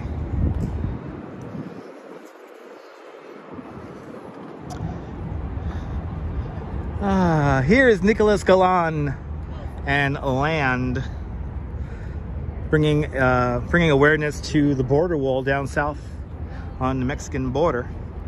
The materials of this structure here are the same materials that the border wall is made out of, and it's also the same height as the border wall.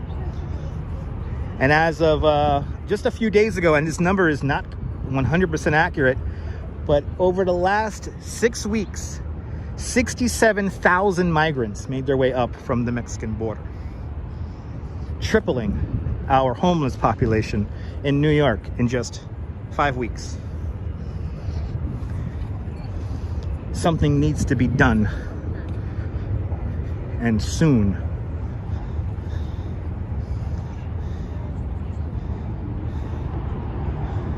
Hello there, Dirk. Welcome.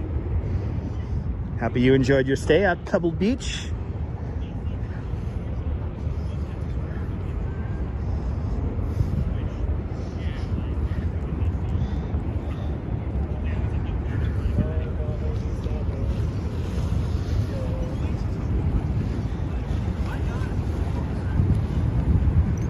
Look at that beautiful bridge. Oh my God.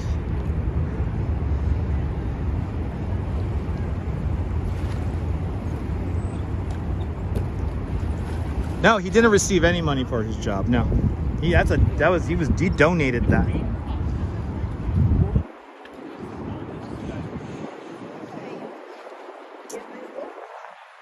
A lot of artists tend to donate their work.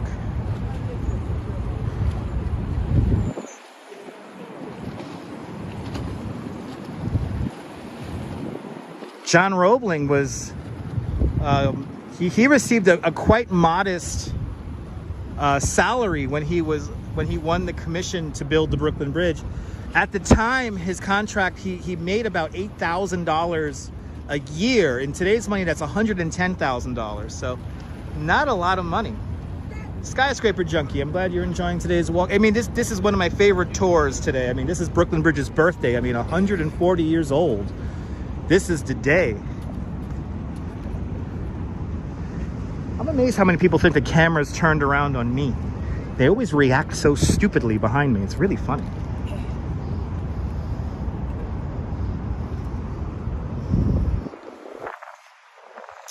No, Caroline, no. Actually, it's all the administrations leading up to the Biden administration.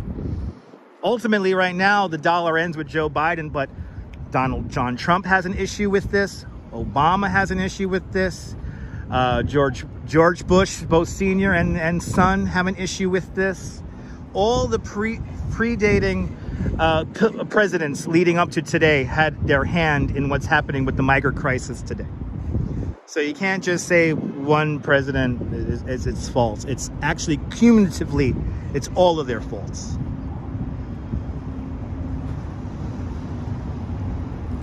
Yes, Scott. Yeah, the Roebling and Sons company actually supplies and still does supply many bridges with steel wire.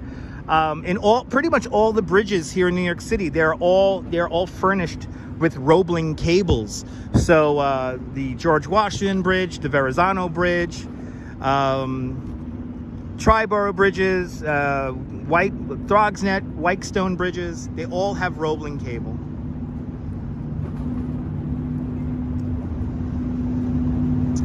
Gary, I'm not paparazzi. I don't make my money off of the images of other people. I make my money telling stories. So I'm not a member of the paparazzi. Once I get a press pass, I will never participate. Let me just say that, Gary, really quick, since we're talking about Meghan and Markle and random paparazzi bullshit. I believe in making my money in an equitable and kind of self-fulfilling kind of way. I don't make my money off of people's images. I don't make my money off the back of I don't make my money exploiting people. Let me just simplify that. So, yeah, we'll leave it at that. Pineapple Water with a $10 super chat. Pineapple Water, thank you so much for the very generous $10 super chat. Thank you so much for joining today's $5 club 2 times today. Much, much, much appreciated. The happy birthday, the happiest of birthdays to the 140-year-old Brooklyn Bridge. Thank you so much, Pineapple Water, with the very generous $10 super chat. Much appreciated. E-Baby, welcome. Beautiful day indeed. Great views indeed, Steve. Beautiful views of my Brooklyn Bridge. You guys want some wallpapers? Look at some wallpapers. But let's really quick here at Emily Warren Roebling Plaza. This is the timeline of events right here of the building of the bridge. So this is it right here. We're just gonna go down the list here.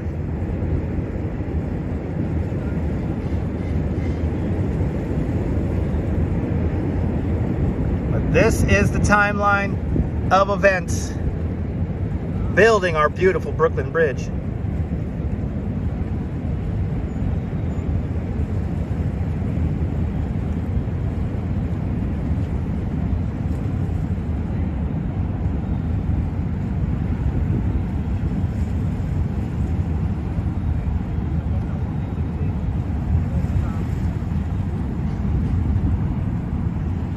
I mean, this story here is one of the greatest stories ever told. But my favorite is they got this great quote from the great David McCullough. In all, several thousand people took part over 14 years. They worked 10-hour days, 6 days a week, and they were all men, with the sole exception for the great Emily Warren Roebling. David McCullough. Whenever I that whole talk about what happened in the 14 years when the Brooklyn Bridge was built, those are the words of David McCullough.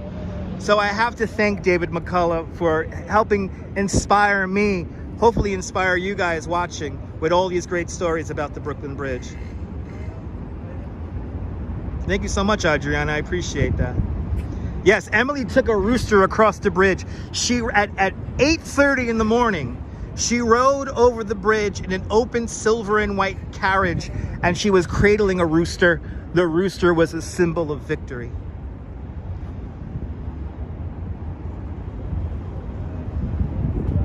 Good to see you, Mason. Good to see you, Raul Kumar. Welcome. Yes, indeed, Gary. Yes, indeed. It takes about 2 years to paint the Brooklyn Bridge, and then once they finish, they got to start all over again. But here she is. Let's get a shot of that. The great Emily Warren Roebling. She is the one who really builds the Brooklyn Bridge. Then you get some great photos right here. What was that there? Savid, welcome. Saridi Fram, welcome. But here you got some great pictures of that walkway I mentioned earlier. And then here's the view of the caissons. This was hellish work. This is incredibly dangerous. And then this is when the tower tops out, looks like this. And look at the anchorages right here. Just massive, massive anchorages. Just incredible.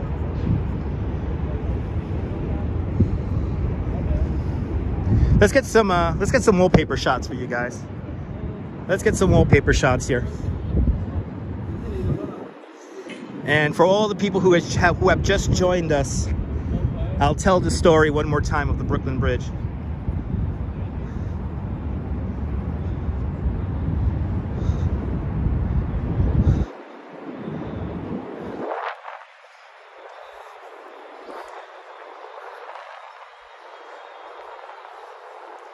Wow, you can actually hear the turntable music all the way down here on the ground.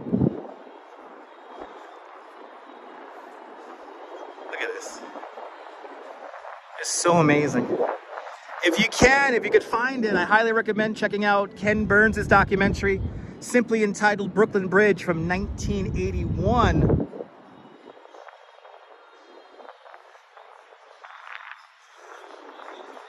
Neil, no need to entertain that. No need to entertain that. No, Neil, no need to explain. Just don't entertain it, please. I would appreciate that.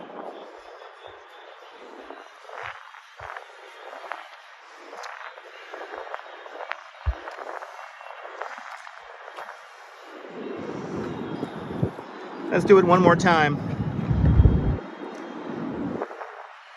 The story of the Brooklyn Bridge, ladies and gentlemen, one last time.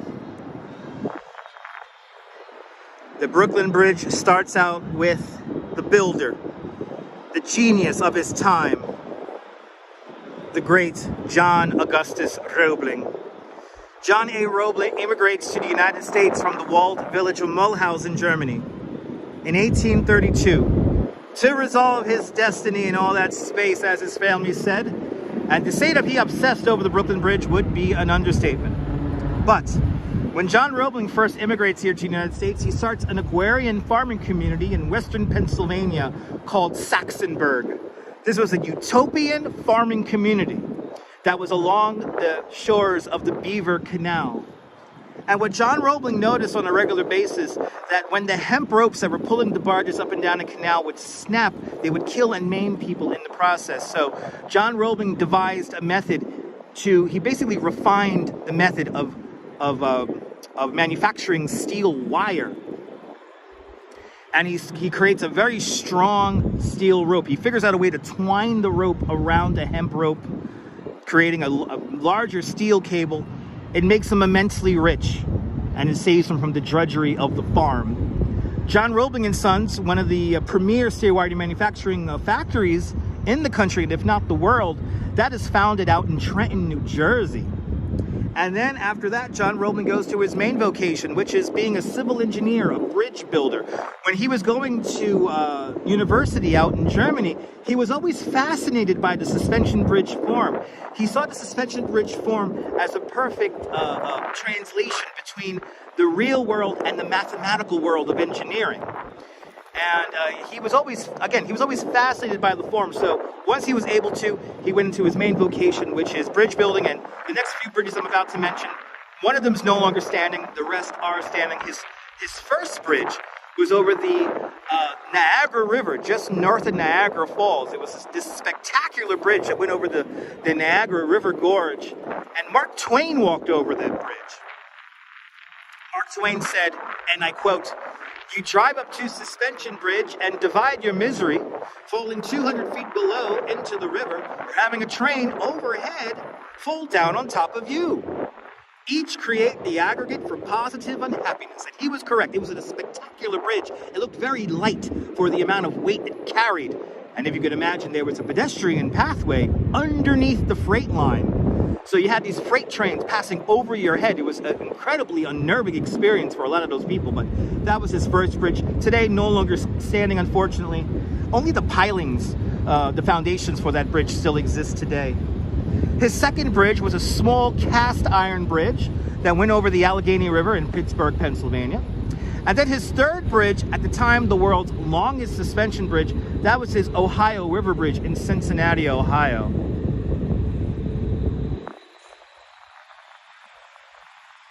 We have here a very interesting decked out NYC ferry. The Welcome to New York NYC ferry version. Interesting. Okay. See something new every time. Always something going on. Anyway, getting back to the story. As John Roebling is working on his Ohio River Bridge, he learns that he wins the contract to build the Brooklyn Bridge. And when John Roebling hears of this, he gets so excited. He draws up all the plans for the bridge and estimates costs in just 3 months. John Roebling even paints these highly detailed oil paintings of some of the building processes for the workers who could not read or speak English. He was a quite hands-on gentleman. But by August 1869, construction officially commences on the Brooklyn Bridge. And unfortunately for John Roebling, he is killed just 2 weeks into construction. 2 weeks into construction, John Roebling and Washington Roebling, his son, are doing survey work right over here at the Fulton Ferry Landing. And they were trying to figure out where the towers are going to stand, where the anchorage is going to go. And they were standing right at the edge of the ferry dock. A ferry boat came into dock, and unfortunately for John Roebling, his foot falls through a broken wooden plank in the pier. His foot becomes wedged in the pier. The ferry boat comes in and crushes his foot. John Roebling was a hydropathist. He believed that water cured everything. Against the wishes of his son, Washington Roebling. Washington Roebling, fresh from the Civil War, saw some real horrible stuff. He's like, Dad, you gotta amputate your foot. You gotta die of gangrene. John Roebling's like, no, water will cure me. And John Roebling proceeds to cure himself by drinking mineral water and pouring ice cold water on his open wound. Needless to say, 18 days later, John Roebling dies of the most agonizing bout of tetanus and lockjaw. So now enter the son, Washington Roebling. Washington Roebling, his father's favorite apprentice. He was a genius just like his father, formerly trained as a mathematician, engineer, an architect, amongst many other trades, and he was assumed all the responsibilities of building his father's bridge. And he was quite young at the time, just 32 years old. At the outbreak of the Civil War, John Roebling kind of pushes his son, Washington, into the Civil War so his son could get practical training as a civil engineer out in the field. Washington Roebling builds temporary bridges for the Civil War, rises all the way up through the ranks to colonel, and most people simply called him Colonel Roebling because he was a United States Army colonel. He fights in the Battle of Gettysburg, and at that battle, he meets his soon-to-be wife, Miss Emily Warren. Miss Emily Warren was the sister of the general that Washington Roebling served under during the Civil War. And she was a quite educated woman for her time, one of the first women to graduate NYU Law School. Her main vocations were the English language and law studies. You get somebody who's into mathematics, somebody who's into the English language. They made a power couple for their time. And they got along tremendously. She travels with Washington all around the world to see all these various suspension bridge structures and engineering marvels of the time before the bridge is actually built. It's pretty amazing. But he has assumed all responsibilities of building his father's bridge when his father passes away.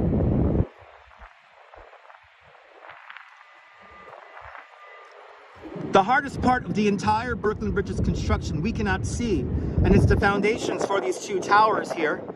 The foundations for the towers were created using the caisson method. And the caisson method, very simplified, is a large box that you place on the bottom of the riverbed. Air pressure forces the water out of those boxes. Workers then enter the box through a shaft under very high air pressure. The workers then undermine the edges of the box. As more material from the river bottom comes up, the box slowly settles down until it hits bedrock. And once the box hits bedrock, you fill it up with concrete and you have the foundation for the tower. The Brooklyn Tower of the Brooklyn Bridge rests on bedrock, roughly 44 feet below river bottom. But when they were doing test borings for the Manhattan Tower of the Brooklyn Bridge, they found out that they were able to sink the Manhattan caisson to the appalling depth of 109 feet. But as they were digging deeper and deeper down, men were working down in that compressed air. They'll work 10 hours, come out of the hole, take a sip of water, be dead the next minute. Or they'll go down into the hole, come out delirious or half paralyzed. They were coming down with the bends. But back then we called it caisson's disease because we really didn't understand what was the effect on that air pressure on the human body. And Washington Roebling comes down with a very bad case of the bends, and he is paralyzed from the waist down, roughly 2.5 years into construction. Washington Roebling manages the Brooklyn Bridge's construction from his bedroom window in Brooklyn Heights. So who really builds the Brooklyn Bridge? Well, Washington's wife, Miss Emily Warren Roebling. Miss Emily Warren basically self-taught herself everything you need to know to build the Brooklyn Bridge. So advanced mathematics, architecture, engineering. She had another trick up her sleeve. She knew how to talk to the assistant engineers and architects. She was called the soother of hurt souls. And whenever the egos of the assistant engineers and architects got a little bit too inflated, she knew how to keep them in check. She knew how to talk to them. We got to finish this Brooklyn Bridge. And after 14 long years, Miss Emily Warren Roebling is the first ceremonial crossing over the Brooklyn Bridge. May 24th, 1883 is a banner day here in the city of Brooklyn. Everyone has the day off. Army regiments and marching bands from all around the world gather for a days-long procession. The president and vice president are here in attendance for the opening of the bridge. And Miss Emily Warren Roebling is the first ceremonial crossing over the Brooklyn Bridge. She rides over the Brooklyn Bridge in an open silver and white carriage, and she's cradling a rooster. The rooster was a symbol of victory. Then after that, you have a days-long procession of marching bands and army regiments marching back and forth across the bridge. And then that night, we have probably one of the greatest fireworks shows in New York City history. One of the Brooklyn Bridge's biggest supporters, and also he held stock in the East River Bridge Company. He was a bit of a showman himself, a bit of a promoter, if you will. And for like 2 years leading up to the opening of the bridge, he just starts hoarding fireworks, literally. And by the time that the bridge is ready to open, he has gathered some 14 tons of fireworks. So this fireworks show, 14.5 tons of fireworks are released from the Brooklyn Bridge in a fireworks show that lasted nearly 3 hours. From what I have gathered about this fireworks show, it was a very beautiful, stupendous, chaotic, and dangerous experience. Nothing was coordinated. Fireworks went off just all over the place whenever they could set them off. There were boats down here shooting off their own fireworks, and they kept the bridge open to traffic the entire time. We knew how to live in 1883.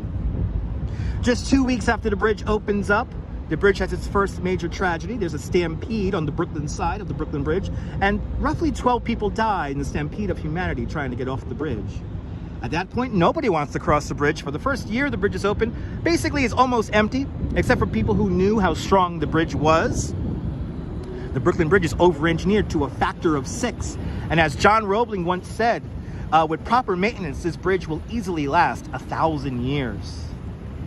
But to install confidence back into the bridge, we enter the greatest showman, Mr. P.T. Barnum. In 1884, on the Brooklyn Bridge's first birthday, as a publicity stunt for his coming circus, P.T. Barnum marches 21 elephants in lockstep back and forth across the bridge with a menagerie of other animals like giraffes and bears and tigers and monkeys and cats and dogs, of course. He also had one elephant that was very special. It was the largest elephant in human captivity. Her name was Jumbo, standing some 14 feet tall. Jumbo led the procession of 21 elephants back and forth across the bridge in lockstep. It brings confidence back into the bridge, and the bridge becomes more popular than ever. Every day, 91,000 people cross the Brooklyn Bridge. And if you watched this live stream from the beginning, you were some of those 91,000 today. The Brooklyn Bridge, a true icon to New York City, to engineering, mathematics, to the will and testament of the human being. Happy 140th birthday, Brooklyn Bridge. Let's get back to the comments.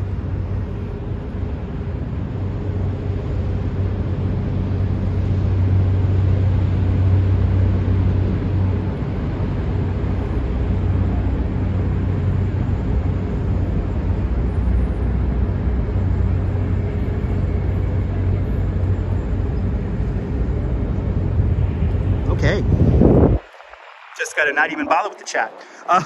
Everyone's just off into their own little thing. All right, well, everyone, this has certainly been a beautiful day here in New York City. Brooklyn Bridge's 140th birthday. Again, I highly recommend a great Brooklyn Bridge documentary called simply Brooklyn Bridge from 1981 by Ken Burns. Check that out tonight. And also, there's a great book by David McCullough called The Great East River Bridge, or The Great Bridge. And that's goes really a deep dive into the construction of the Brooklyn Bridge. And something more recent, today, the Bowery Boys podcast put together a fantastic 91-minute podcast showcasing all the people who built the Brooklyn Bridge. And it also includes a great interview from one of the last living Roeblings who will actually help do the walk over the Brooklyn Bridge on Saturday. So it'd be really, really cool. Check out that podcast. I highly recommend it. Listening to it. I listened to it this morning, and it was a fantastic, fantastic live stream. But I want to thank everyone for tuning on in. If you're new to the channel, make sure to subscribe to the Dutch Maz Family of Networks here on YouTube and on Instagram, all same name at Dutch Maz. And make sure here on YouTube you hit the notification bell, because I never know when I'm gonna go live next. But from underneath the Brooklyn Bridge here at the Brooklyn Tower footing of the Brooklyn Bridge, this is Dutch Maz signing off. Have a fantastic New York and Brooklyn day, whether you live here or not. want you to hug your loved ones, cherish those moments. And good afternoon, good evening, and good night, Mrs. Calabash, wherever you are. I want to thank all the super chatters. Thank you so much for sponsoring today's live stream. I want to thank all the members of the channel. Thank you for sponsoring the channel. I want to thank everyone who hit the thumbs up. And I will see everybody tomorrow. I'll see you guys soon, folks. Take care. Bye-bye. Good night, Mrs. Calabash, wherever you are.